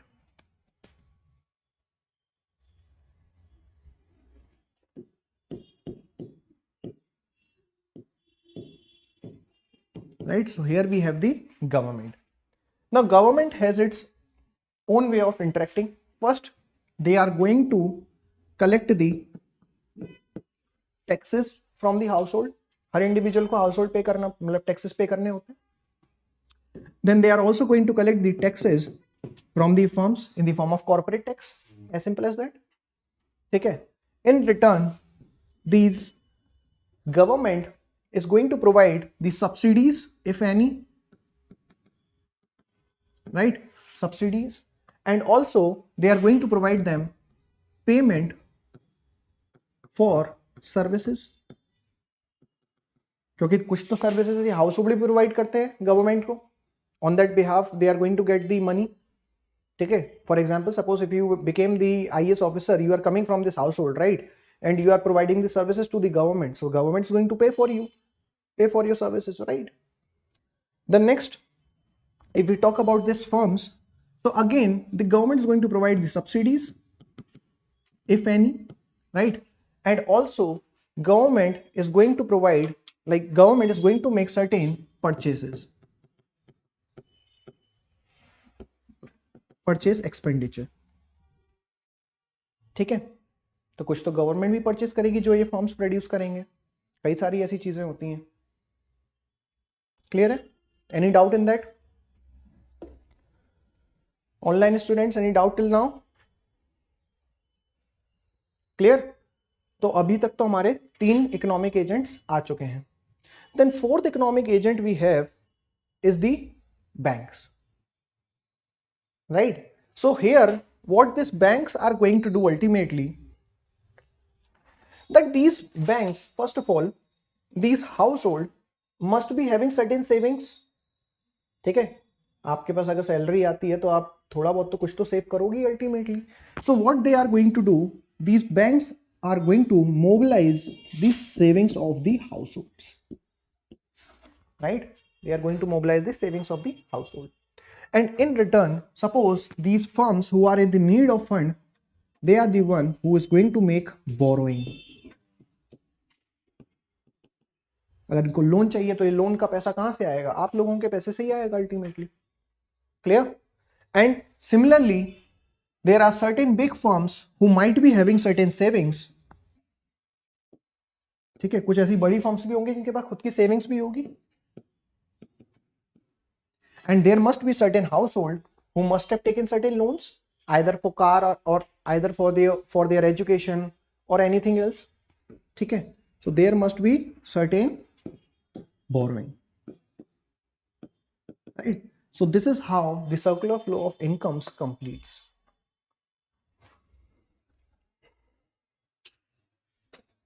Clear?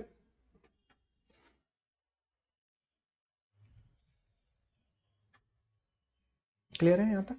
चलिए, अब एक चीज यहां पे समझने बहुत जरूरी है. So these household are the one who is getting this factors payment, and on the other hand they are making this consumption expenditure. So can I simply say that when I am talking about this savings, can I simply say that savings are nothing, savings would be there whenever the factors of income is more than the consumption expenditure?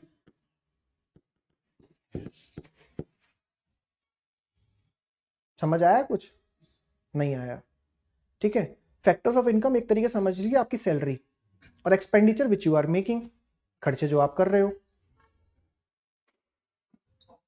Yes, Ishika, the external sector is a part of this, but we are going to add the external sector when we will read about it. Okay. Abhi, to make it easy, I have put this 4 economic agents. Now, saving, ठीक है, समझ आ गए यहाँ पे. So factors of income basically is your salary. Suppose कीजिए आपकी 1 लाख की salary है and the expenditure you are making, let's say, of 75,000. तो 25,000 would be the saving ना. This is happening because आपकी income आपके खर्चों से ज्यादा है. ठीक है ना. So this is what I am saying. The factor income is more than the consumption expenditure. So can I simply say the saving is equals to factor income minus the consumption expenditure? क्या ये formula मुझे समझ आ गया? भाई simple सी बात है, salary मेरी, ये मेरी सैलरी है फैक्टर इनकम, और ये वो है पैसा जो मैं खर्च कर रहा हूँ पूरे महीने में. आ गया समझ?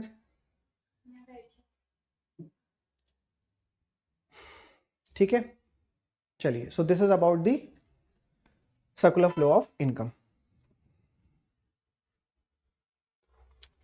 Next we have is the sectors of economy. ठीक है.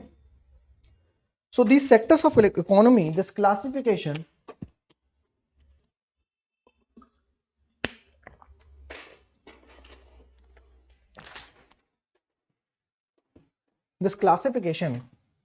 is been done on the basis of activities performed. ठीक है, कौन सी एक्टिविटी परफॉर्म हो रही है, वो कहां क्लासिफाइड होगी, उसके बेसिस पे हमने ये क्लासिफिकेशन किया है. So the first we have in this is the primary sector, right? Primary sector. Now under this primary sector we know that there is a component such as extraction and direct utilization of resources or natural resources. ठीक है, extraction and direct utilization of natural resources. For example, exploitation of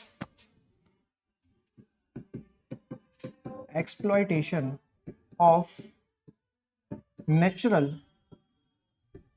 resources which are ultimately being used as a raw material. ठीक है, which is ultimately being used as a raw material.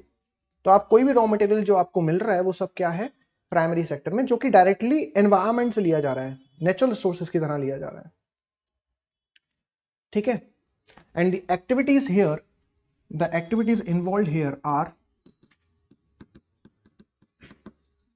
First one is agriculture. ठीक है, agriculture, fishing, कोई भी confusion हो बताइएगा, fishing, mining, agriculture, fishing, mining, quarrying, etcetera. QUARRYING, quarrying. Mining and quarrying, जो ores आप निकालते हो उसमें से, दैट इज व्हाट. ठीक है. तो ऑल दिस एक्टिविटी बिकॉज आप डायरेक्टली निकाल रहे हो. ठीक है, even taking out the crude oil out of the land, this is also what we call primary activity. ठीक है. So this particular thing, right, this particular sector act as a foundation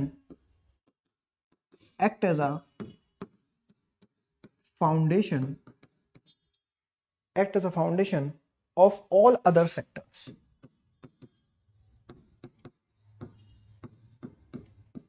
Clear? This act as a foundation for all other sectors. Clear है? क्योंकि ये पहला primary sector है जहां से आप रॉ मटेरियल लेंगे, तभी तो आप आगे कुछ करेंगे. Clear? So this act as a foundation. Now in this, if you look towards that, the workers who are working here are called red collar worker.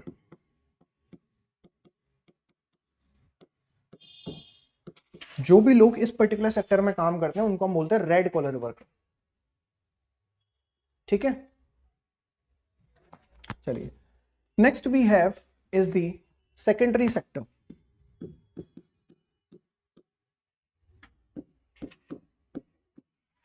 ऊपर कोई डाउट नहीं? Secondary sector. So secondary sector basically involved, so now we have the raw material from the primary sector, right? So secondary sector involves the transformation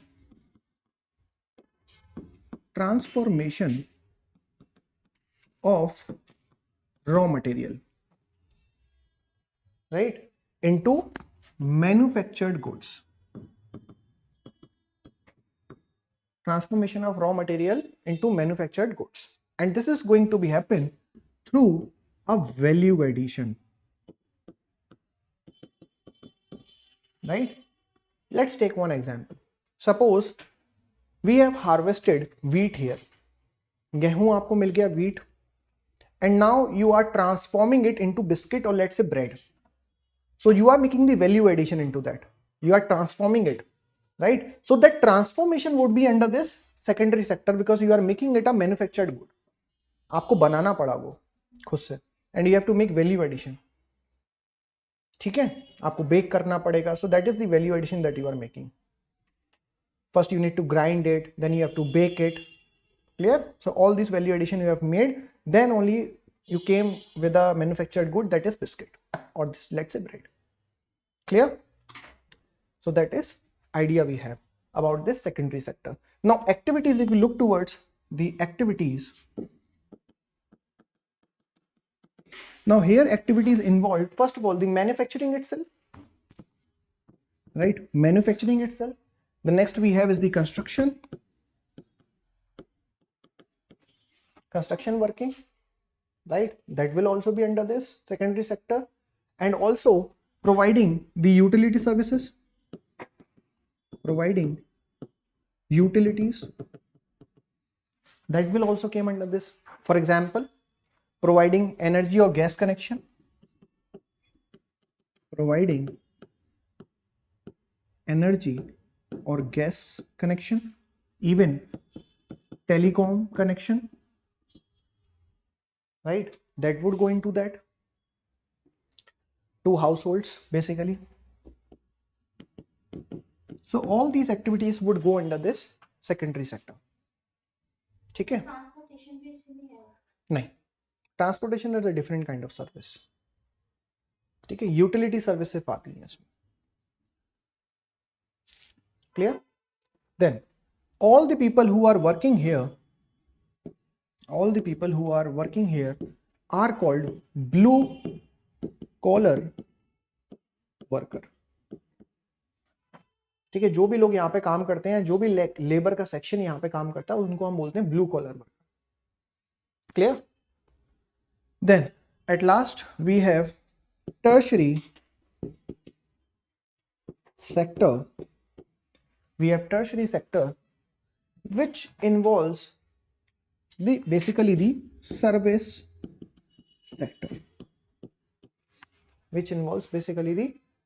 sector, that is intangible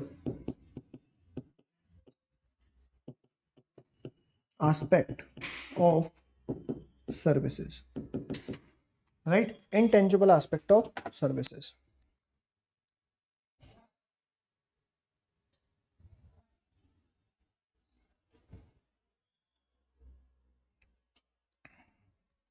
Clear?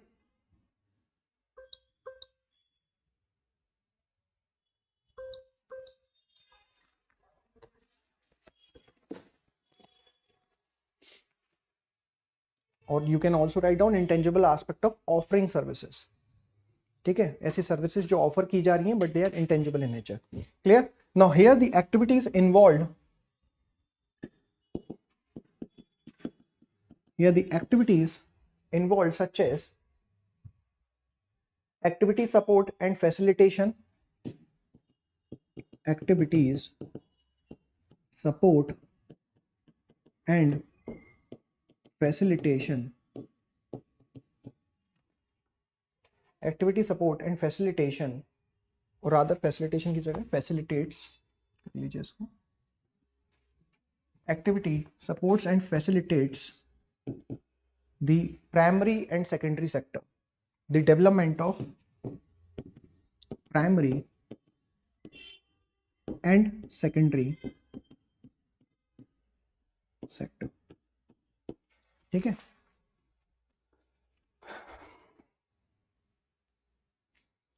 ऐसी activity जो primary और secondary sector को support करती हो. तो जैसे आपका transportation है, that will go into that. Marketing services, the person who is marketing your goods, your services, all this will be into that. Clear? Then some more activities such as transportation, right? Transportation services go into that. Communication,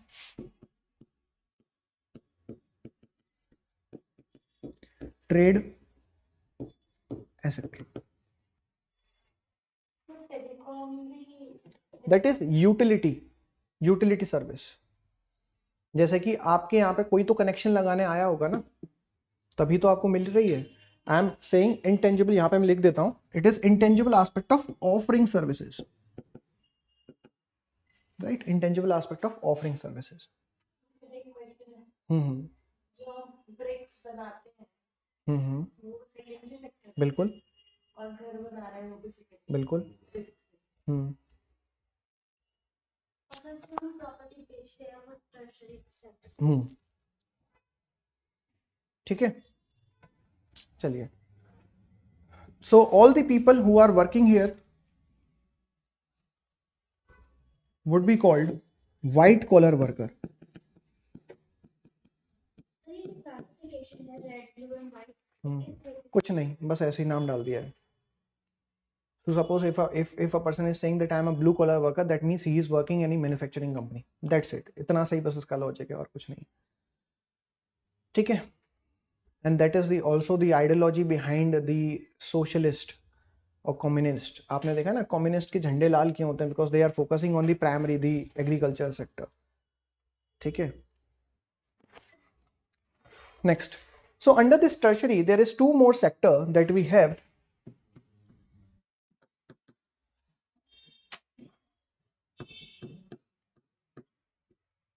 There is two more sector under that. First one is quaternary.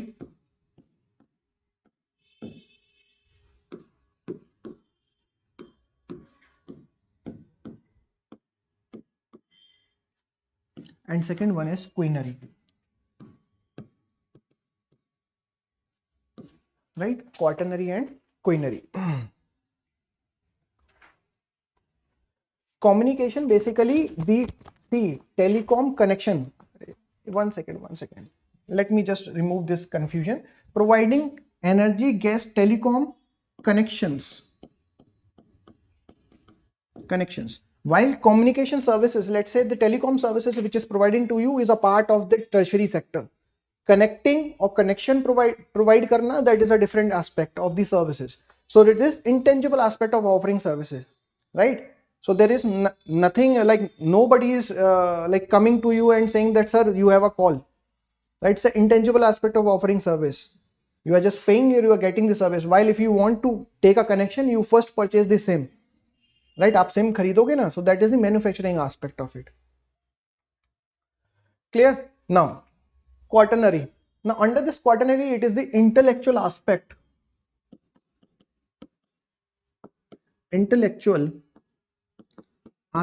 of economy. It is the intellectual aspect of economy.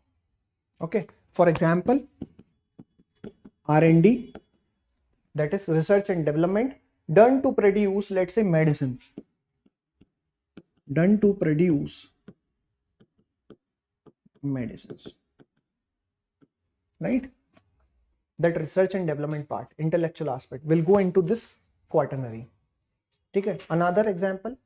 So there are big companies who are collecting your data, right? So out of the 24 hours, 18 hours you will be on the mobile phone and doing some activities on the mobile phone. So what you are doing, you are giving the data to the companies, right? That you are watching, you are shopping, you are doing something. So this small data is what we called big data. Big data is nothing but the collection of small data. Term सुना होगा ना आपने big data का? नहीं सुना? सुना नहीं सुना? नहीं सुना? Okay. So basically what happens, आपने कभी सोचा है कि अगर आपने कभी अमेजोन पे कुछ सर्च किया हो तो वो बाकी जगहों पे सजेशंस में वही चीजें आने लग जाती हैं? How this is happening, how they know that you are looking for this particular product? Because they are collecting your data. ठीक है, आप जो भी एक्टिविटी करते हैं मोबाइल पे, all data get collected and these are small piece of data which is being used as against you. ठीक है, so these are big data, the small piece of data. Here the data analytics will be performed. ठीक है, data analytics will be done, जिनसे एक pattern निकाला जाता है. For example, suppose if you visit the Domino's site in every 3 days, then it's very likely that you are going to order the Domino's pizza. ठीक है, तो मैं आपको बार बार उसके एड शो करूंगा so that आपको लगे कि यार चलो let's eat the pizza, right? So this is how you are being influenced by this big data. So this nothing but under the knowledge sector.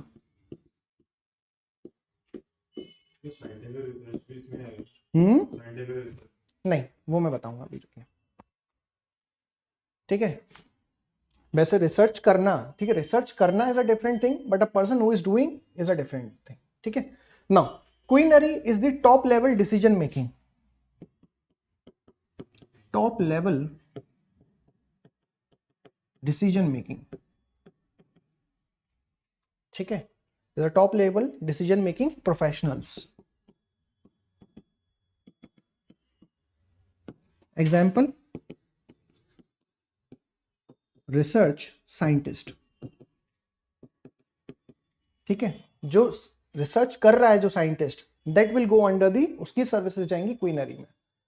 जो रिसर्च हो रही है that will go under the quaternary.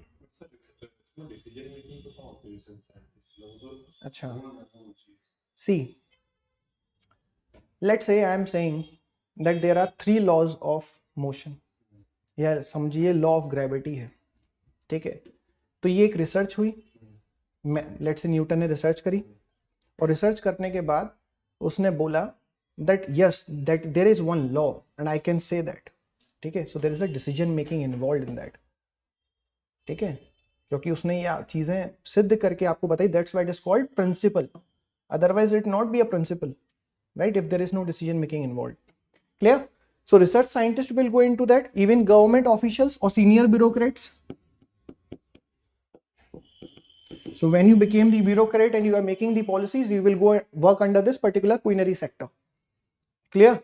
Even senior business executives.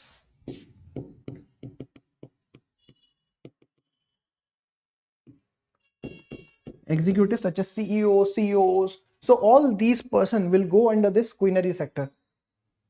Clear? Etc.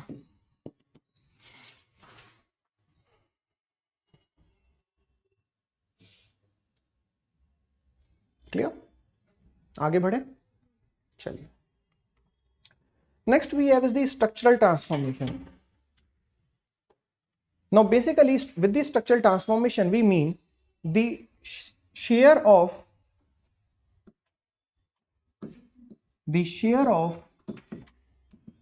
different sectors into the economy, or rather in the economy, the share of different sector in the economy. And with the share I am talking about the GDP share, the percentage of GDP which they are contributing into the economy. Getting? Now here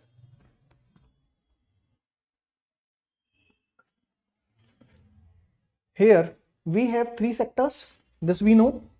First we have agriculture or the primary sector,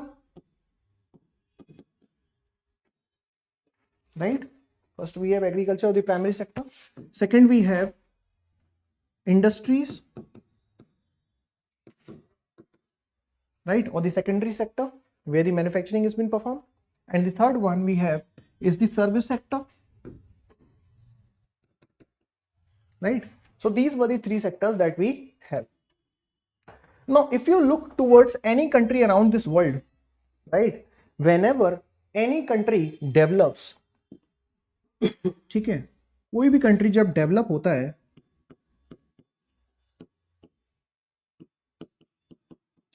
its composition changes one by one.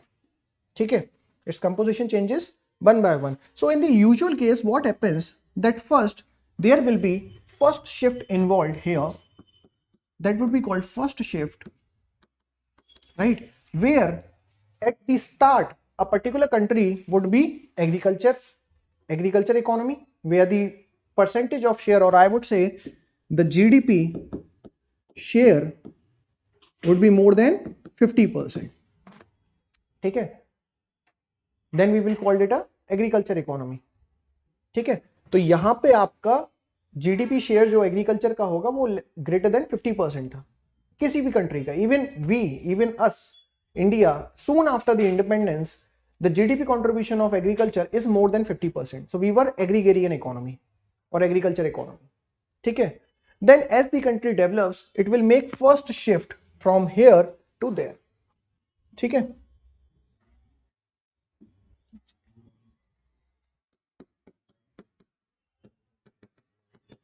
and when the country more develops, it will make second shift.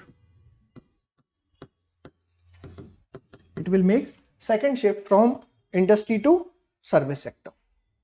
ठीक है, so that is the usual case.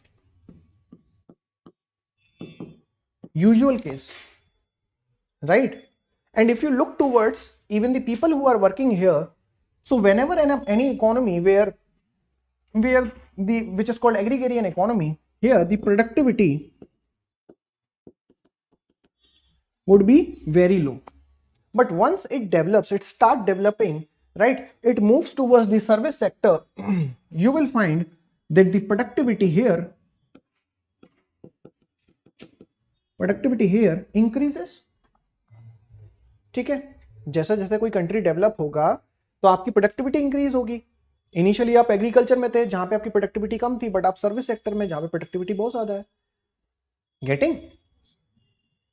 That is why our GDP is like very good na right now, because our productivity is getting increased. Clear? So that is the idea. Now this structural transformation, right, that how countries move from particular sector to another sector, it's been followed by this the occupational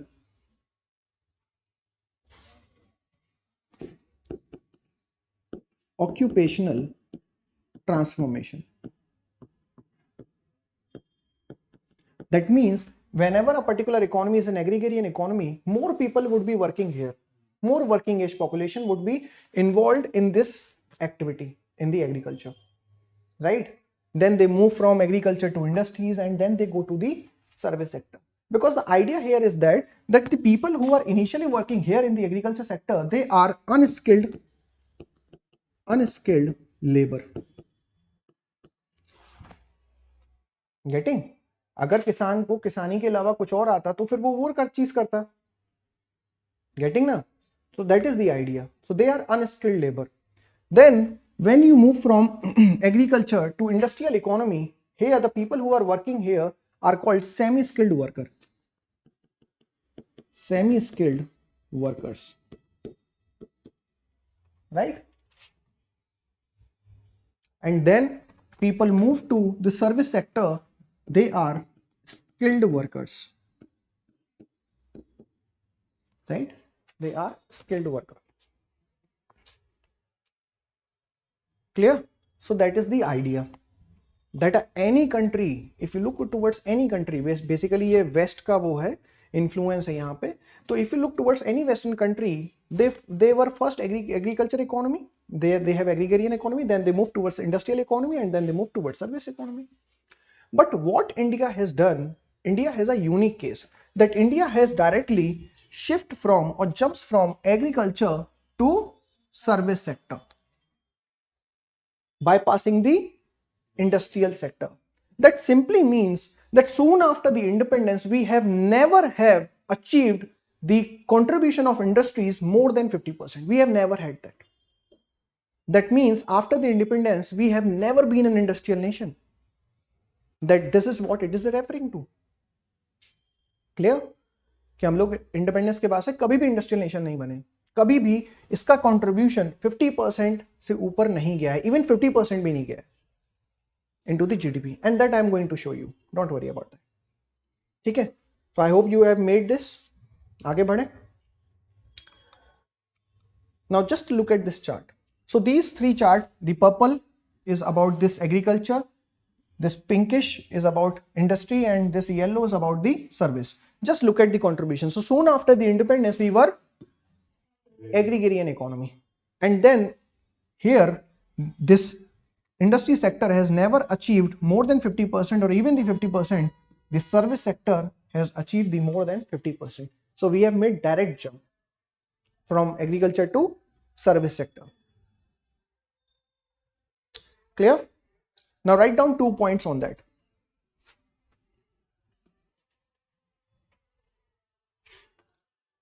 As India has never seen the first shift, as India has never seen the first shift, India has directly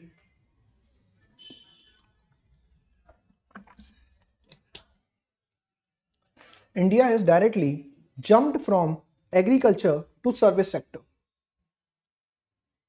India has directly jumped from agriculture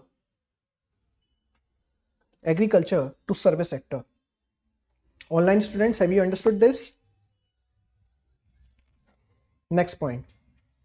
India was never been an industrial economy since independence. Since independence. Write down in bracket, not equal to or greater than 50% of GDP. Not equal to or greater than 50% of GDP.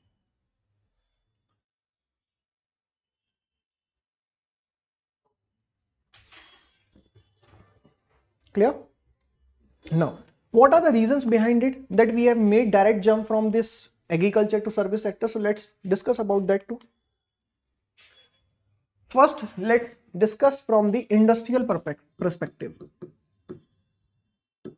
Industries, that why they are going down, right? Why we have never turned out to be an industrial nation. So we have soon after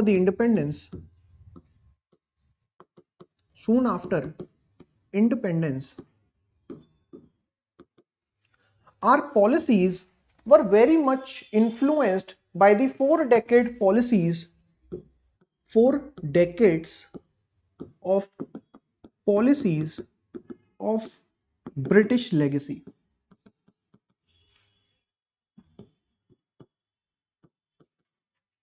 ठीक है, independence से 40 साल पहले तक जो policies Britishers लेकर आए थे, our industrial policy was very much influenced by it, because there was a very much fear that suppose if any other company like British East India Company, they came to India and became such a huge company and they take over the whole country, then we will again be under chains, right? So that there is a sense of fear among the people of India and even the bureaucrats and, or you can say, political executives, right?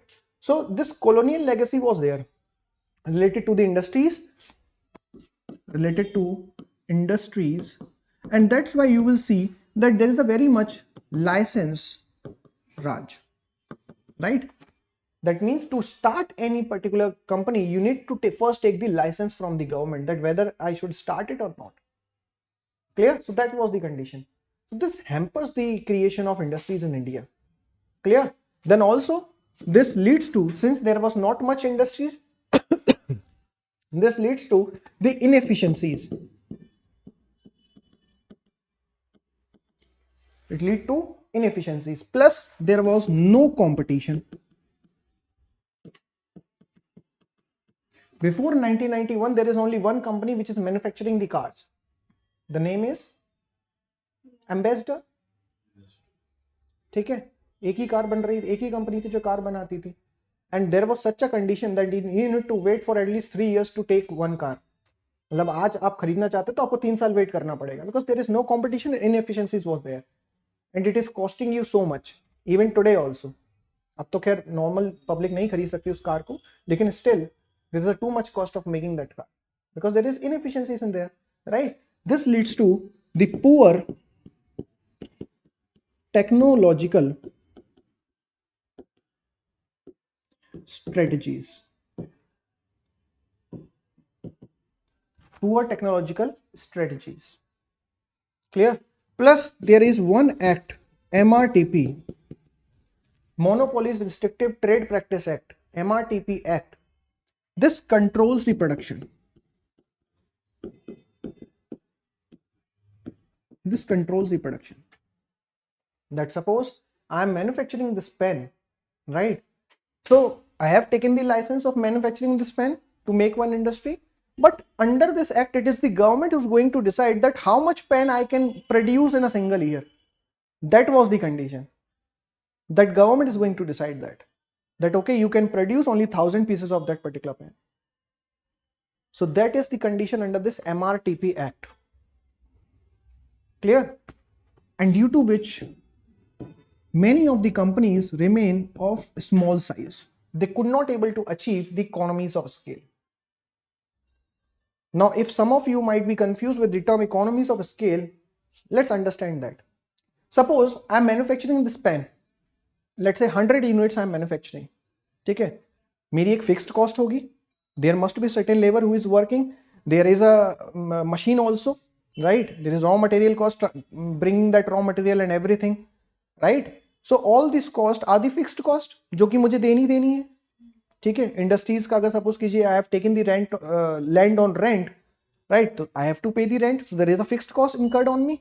Suppose if I am manufacturing only 100 pens, so per pen making cost would be 100 rupees or even more, क्योंकि मुझे सारे खर्चे निकालने हैं. But suppose if I am producing, let's say 10,000 pen or even 1 lakh pen, then don't you think that fixed cost is going to remain same, right? So my cost per pen, the making of cost per pen would be much lower. होगी नहीं होगी? That's why you get things at a cheaper rate in the wholesale market, na? That is what the idea is, because you are achieving the economies of scale. So that is what the condition is. These companies, or I would say industries, could not able to achieve the economies of scale, due to which there is a high cost of production. और इसी वजह से ये कंपनियां सारी पीछे रह गई. Monopolies Restrictive Trade Practice Act. Clear? While on the other hand, if you look towards this service sector, that what are the conditions due to which the service sector has increased to such an extent? The first one, that in the 1980s, the Rajiv Gandhi government has lifted the import restrictions on the computers. ठीक है? इसको एक modernization era भी बोला जाता है, right? So people in India or even the companies, now they were started importing the computers. ठीक है? अब बहुत सारे काम अब कंप्यूटर पे होने लग गए, and even IT sector started during that time, right? So pre-reforms, since reform happened in 1991, and this import restrictions have, like these restrictions have been lifted in 1980s, right? So there is a pre-reform protection, right? Pre-reform protection, क्योंकि reform होने से पहले हमारी economy was predominantly closed economy, so there was no competition among the companies. All companies were small. Getting? All companies were small, so there is no competition. So there is a pre-reform protection, and once they get the time of good 10 to 11 years to get to such an extent that they can earn some money, then they get the post-reform market access. Post-reform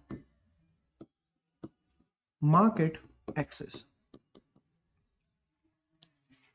अभी तक तो ये कंपनियां सिर्फ India में ही अपनी IT services provide कर रही थी, पर अब इनके पास पूरी मार्केट थी global world.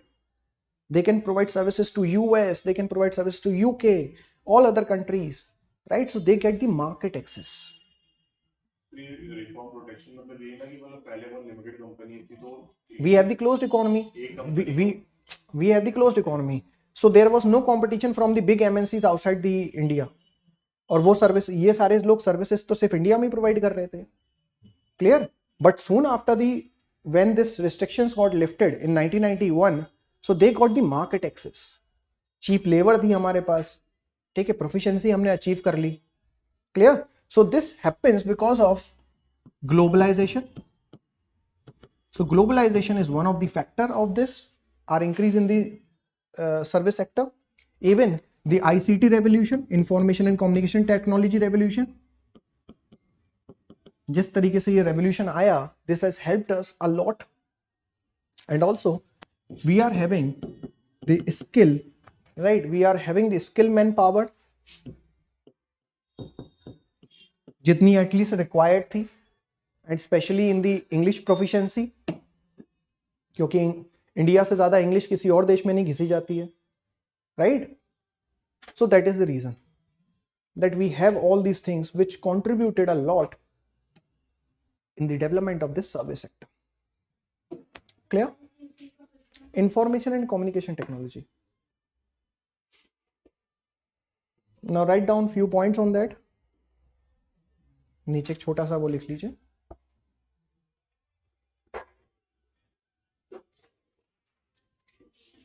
Write down. India has seen a direct shift. आप इसी में नीचे लिख लीजिए. India has seen a direct shift from being an agriculture-based economy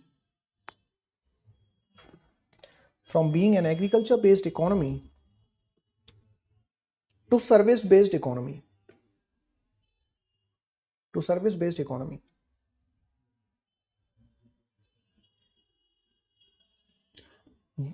The point of giving you this whole paragraph is that how you should write.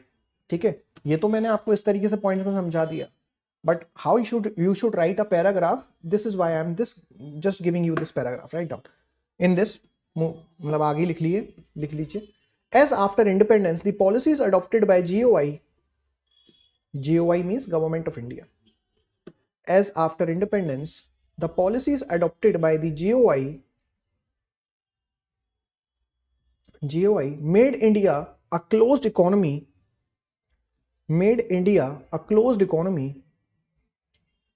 with less or no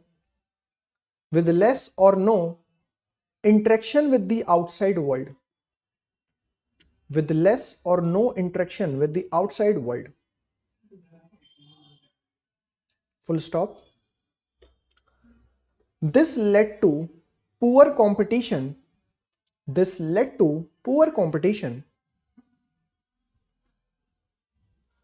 among the companies.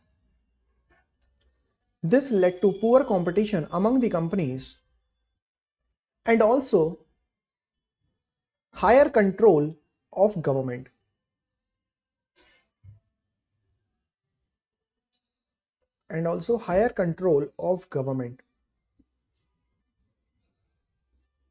Full stop. Sorry, not full stop.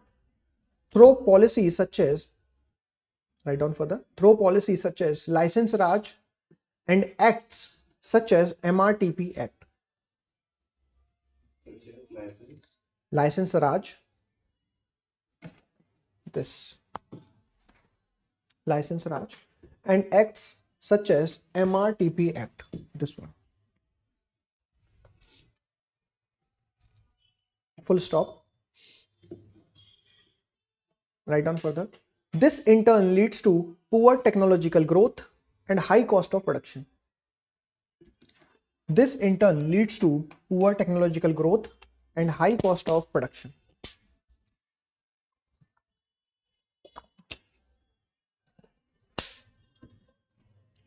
Full stop. While policies adopted in 1980s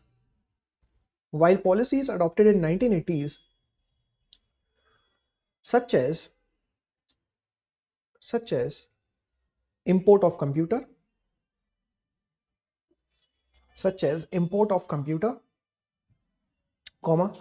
pre-reform protection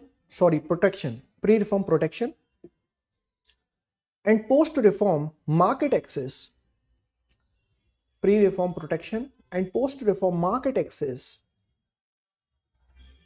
Has provided a boost to Indian service sector.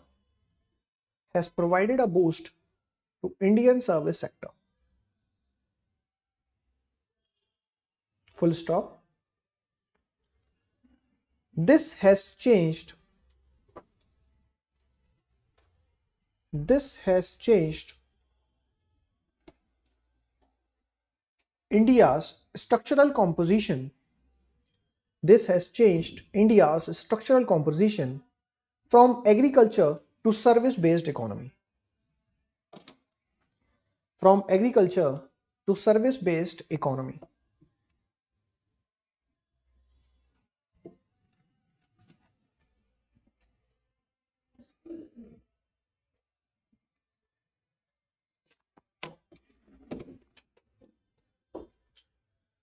ठीक है, चलिए, give the next heading, types of goods.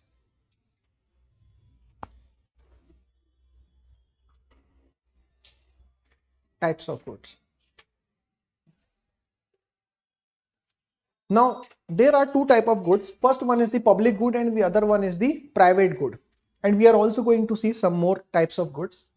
Now the distinction between these two, that which one we call the public good or which one we call the private good, is made on two terms. The first one is rivalrous.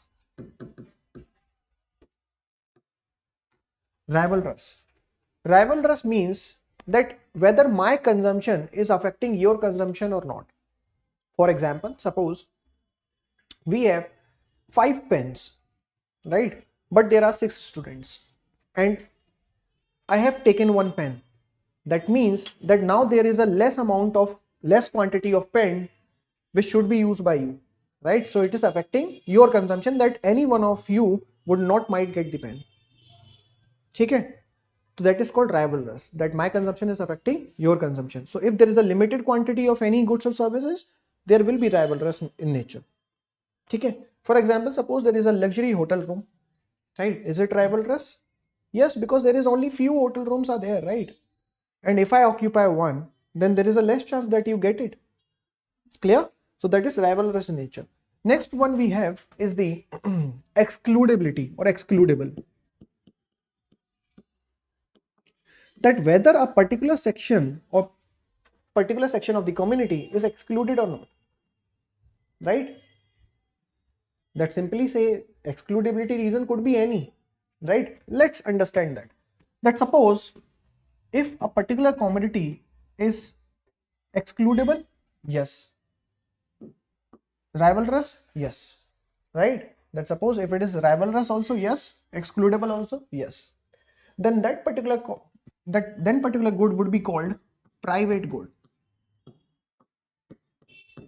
Okay? That particular good would be called private good. Okay? For example, again, let's take that luxury hotel room. Now, is this excludable? Yes, there is a very high tariff of that. हर कोई नहीं ले सकता भाई उसको, जिसके पास पैसा है वही ले पाएगा. ठीक है? Is it rivalrous? Yes, because let's say in Delhi there are only 1000 rooms, 1000 luxury hotel rooms.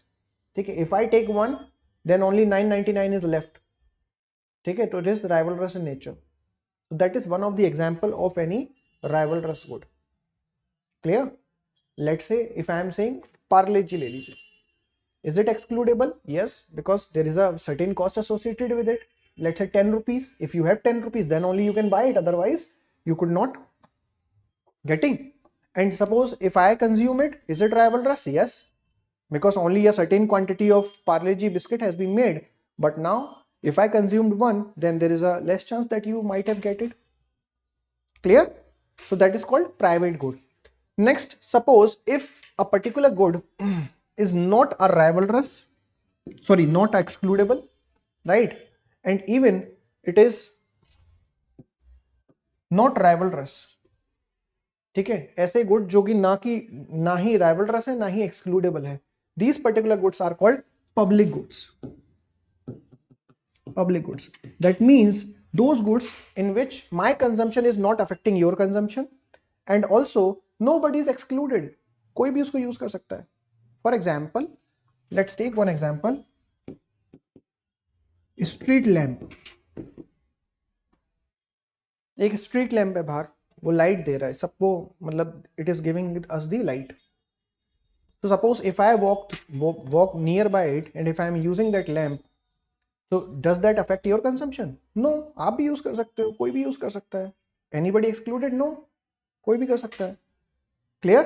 So it is not rivalrous, neither it is excludable. Clear? Another example, national defense. National defense. Suppose China has attacked India. So is there any condition कि वो पहले मुझे बचाएंगे, आपको बाद में बचाएंगे? नहीं. The army is working for all of us, right? They are protecting our boundaries. The National Defense Service is for everybody. ठीक है? Is anybody excluded? No. सभी को बचाया जाएगा. Getting? या rivalrous है? नहीं. Clear? So that is the idea of public good. Then suppose if a particular good is rivalrous, right, is not a rivalrous but excludable, these goods are called club goods. Club goods. That rivalrous तो नहीं है, पर कुछ तो उसमें आपको excludability रखेंगे. For example, let's say cable TV or let's say Netflix subscription for this generation.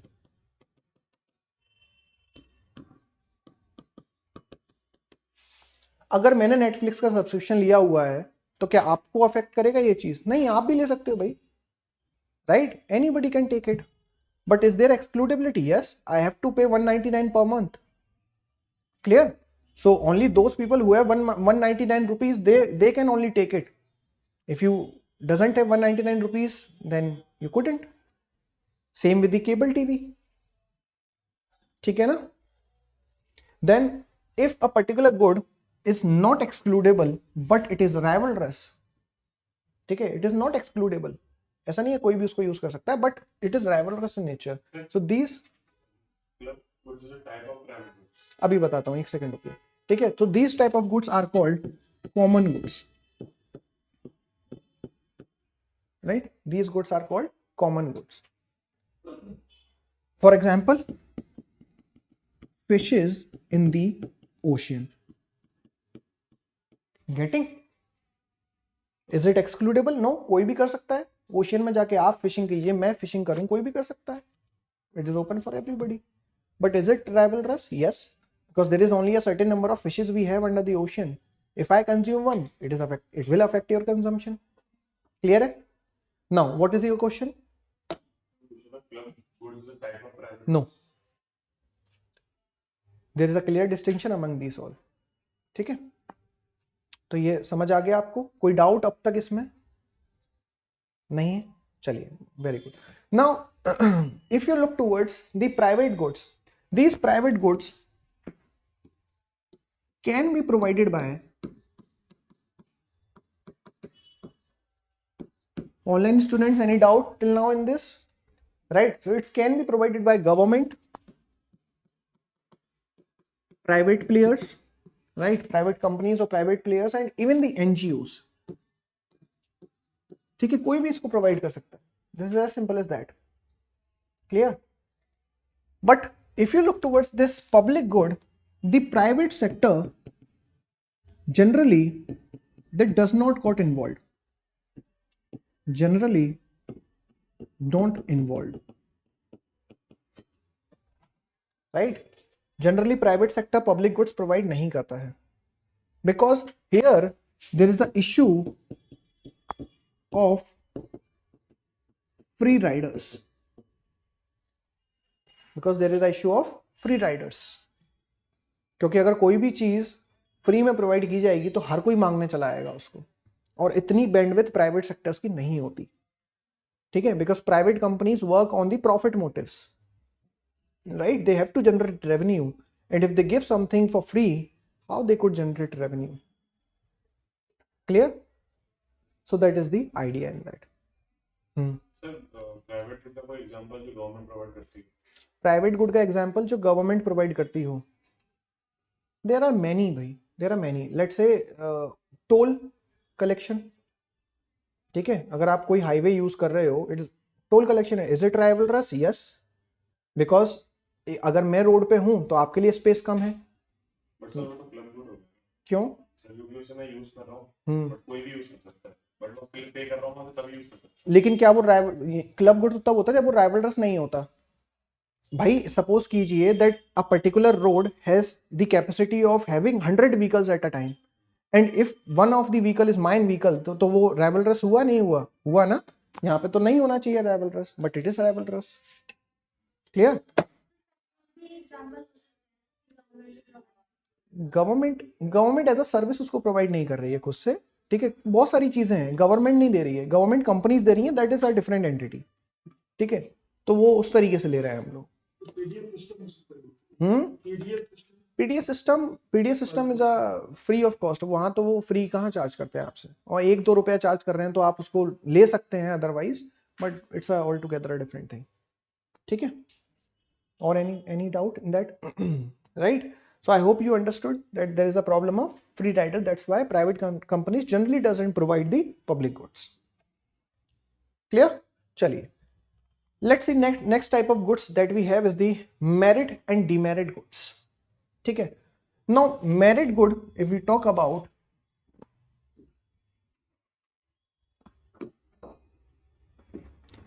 now merit good is one which have a positive or desirable effect on the society. ऐसे गुड्स जिनका positive और desirable effect आता है society के ऊपर. ठीक है. Now these are the goods where the social benefit is more than the individual benefit.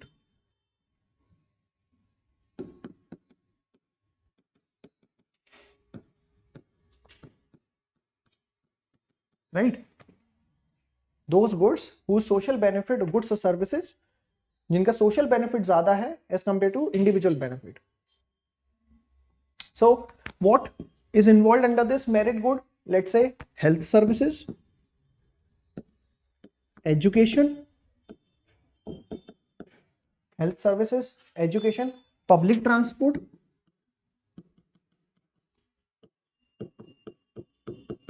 use of renewable energy,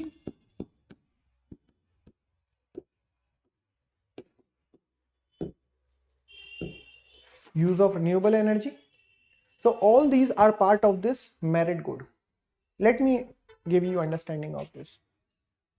Suppose if you are using the public transport, then I understand that there must be certain inconvenience cost to you, right? But if you look towards that how much you have benefited the environment or society as a whole, because obviously if you take your own vehicle, it will be more polluting, right? It will pollute more. Getting or not? But if you are using the bus or the public transport, it will be less polluting. So here the societal benefit, the society benefit is more than the individual benefit, right? Let's take one more example. Suppose we are providing you education right now, right? So you are preparing for UPSC, right? Civil service. Now, once you became the civil servant, definitely your individual benefit would be more. ठीक है, ऐसा सोचा जाएगा ना कि भाई individual benefit would be more, मैं IAS officer बन गया, बहुत बड़ी बात हो गई ये तो, right? But if you look towards that we are also going to teach you the ethics, right? There is one subject GS4 ethics, so we are going to teach you ethics, we are going to give you morals, integrity, honesty, we are going to understand this meanings, like what is the meaning of it and how you can apply while doing the administration, right? But suppose when we are teaching you and you have applied all this to you, right? You became a honest civil servant, you became the person with an integrity. So in all these cases your society benefit would be more than your individual benefit. You are honest, upright, corruption आप करोगे नहीं, ऐसा मान लो, ठीक है, at least that you are not going to do any corruption, हम चाहते भी यही हैं. So in that case the society will benefit because you are going to work for the society ultimately, right? So the society benefit would be more than the individual benefit. Now here the next one we have is the demerit goods. Not this, the demerit. Now these are the goods which have negative or undesirable effect on the society, right? Those goods which have negative or undesirable effect on the society. Now basically in this case the social cost would be more than the individual cost. So there I was talking about the benefit, social benefit. Here I am talking about the cost, right? So here the social cost would be more than the individual cost. For example, suppose you are involving in the consumption or production of, let's say, tobacco, alcohol, even gambling, right? So they have more social cost. Getting? Suppose you have the addiction of alcohol, right? And in doing this, you are losing out your productivity. आप काम तो कर ही नहीं पा रहे हो because आपको शराब पीनी है. Clear? And in that case, you have a renal failure, that is kidney failure. Your liver got wasted, everything, right? And one day you admitted into government hospital, right? So you doesn't have the money, no? That's why you enter into government hospital. Now, in this case, don't you think that the social cost is more? Because the government has to spend on you. Getting? Government has to spend on you. If you were the good person, if you were not indulging in all these things, so if you are living your life happily and contributing to the economy, that particular money which is now being used for your treatment would be used for anybody else who is in the need of it. Clear? किसी की education के लिए use होता, किसी की health के लिए, अच्छे कामों के लिए use होता. But now what we were doing? We were just treating the person who is alcohol addicted. Clear? So one of the example of this, that in this demerit good you will also find that government usually inputs tax on these type of goods. So there is more taxes on these goods. और इस तरीके के tax को हम बोलते हैं sin tax. Sin tax. More about this we are going to read about in the taxation chapter, but just to give you the idea, sin tax.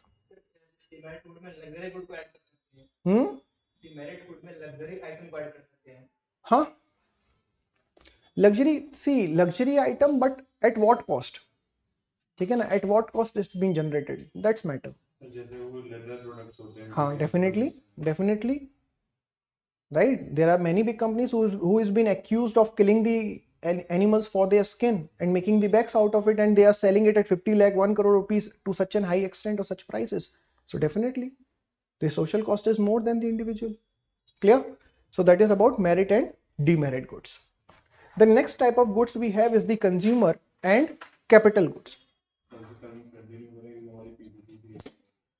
Just give me 10 minutes. ठीक है, सिर्फ 10 minutes दे दो, ये तो मैं खत्म कर दूं, ये गुड्स का वाला चैप्टर खत्म हो जाएगा, फिर कल हम लोग उसको रिज्यूम कर लेंगे. Clear? Now types of good. Next one is the consumer and capital good. Now consumer good is one which is ultimately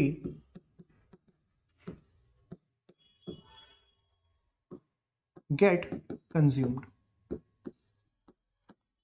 right? So these were the goods which is ultimately get consumed. ऐसे goods जो आपके ultimate consumption के लिए ही बने हैं. Clear? And the capital good is one which aid or assist in the production process. In the production process. Clear? जो और चीजों को प्रोड्यूस करने में हेल्प कर रहे हैं. As simple as that. Clear? So when we talk about this consumer goods, there are two type of consumer goods. The first one we have is the durables.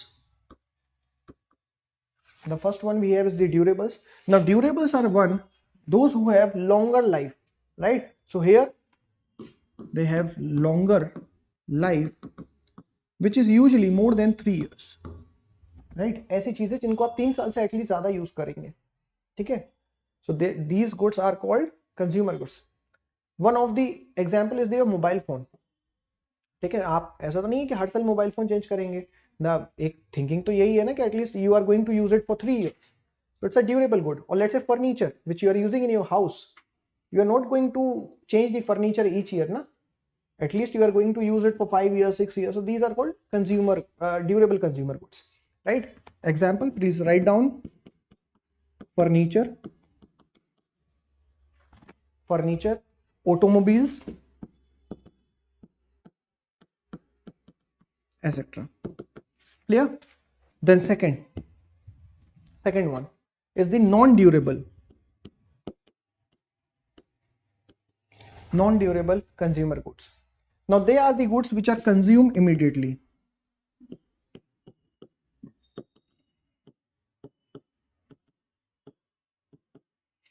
Immediately. So their life is within a few minutes or hours to up to 3 years. तो ऐसे goods को हम लोग बोलते हैं non-durable goods. ठीक है? So for example, food, right, which you are going to consume in next 5 to 6 hours. ठीक है? तो वो क्या है? Consumer good है, non-durable है. Then there is a clothing. I hope कि आप 1 साल 2 साल किसी कपड़े को चलाएंगे, पर आप 3 साल नहीं चलाएंगे. ठीक है? छोटा भी हो जाएगा. Clear? Also shoes, etc. So all these go under this non-durable consumer goods. Clear? And we know about the capital good which aid in the production process. तो उसमें मशीन आ सकती है, कोई भी चीज आ सकती है. Now understand guys, any good can be categorized as a consumer good or can be categorized as a capital good depending upon its usage. For example, let's say this laptop, right? If I am using this laptop, it's a capital good for me because with the help of this laptop I am manufacturing this or producing this class, right? I'm making this PPT, whole lecture with the help of this computer. While on the other hand, if you are using this laptop, it would become a consumer good, right? Because you are using it ultimately for your consumption. You are not producing anything else. You are just watching this, consuming the services which I am providing to you on this laptop. ठीक है? आप lecture देख रहे हैं या कुछ और कर रहे हैं. Clear? So that became a consumer good for you. Clear? So depending upon the nature of usage, any good could be consumer good or capital good. ठीक है? Any doubt till now? non-durable, अगर UPSC में जैसे question आ गया non-durable और option में आया clothing, shoes वगैरह, shoes and clothes तो more than 3 years. पहली बात तो ऐसा क्वेश्चन आएगा नहीं, क्योंकि डिपेंड करता है इस पे कि भाई कोई चीज कोई आदमी कितना यूज करेगा. But it's a broader classification. ठीक है? इट्स अ ब्रॉडर क्लासिफिकेशन कि किस चीज को हम लोग ड्यूरेबल माने, किस चीज को हम नॉन ड्यूरेबल माने. क्लियर? क्योंकि हो सकता है यार कि अगर मैं कार यूज कर रहा हूं, हो सकता है कि मैं 2 साल से ज्यादा कार यूज ही ना करूं, या मैं 2 साल से ज्यादा ऑटोमोबाइल यूज ही ना करूं. तो again I am saying any good can be durable, non-durable depending upon its usage. Any good can be consumer good or capital good depending upon its usage, depending upon how the person is using it, right, and for what purpose. So that is the idea that we have. Clear? So chaliye, that's it for today.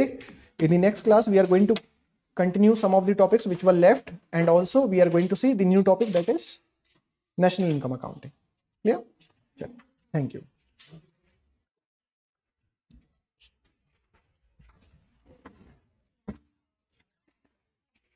अरे यार निक्कू, उसको बंद करवाना है, class को खत्म हो गई, लाइव चल रही है.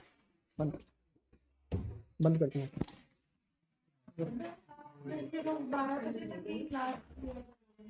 नहीं, थोड़ा जल्दी भी हो जाएगा. अच्छा, एक्चुअली आज ओरिएंटेशन भी था इसलिए.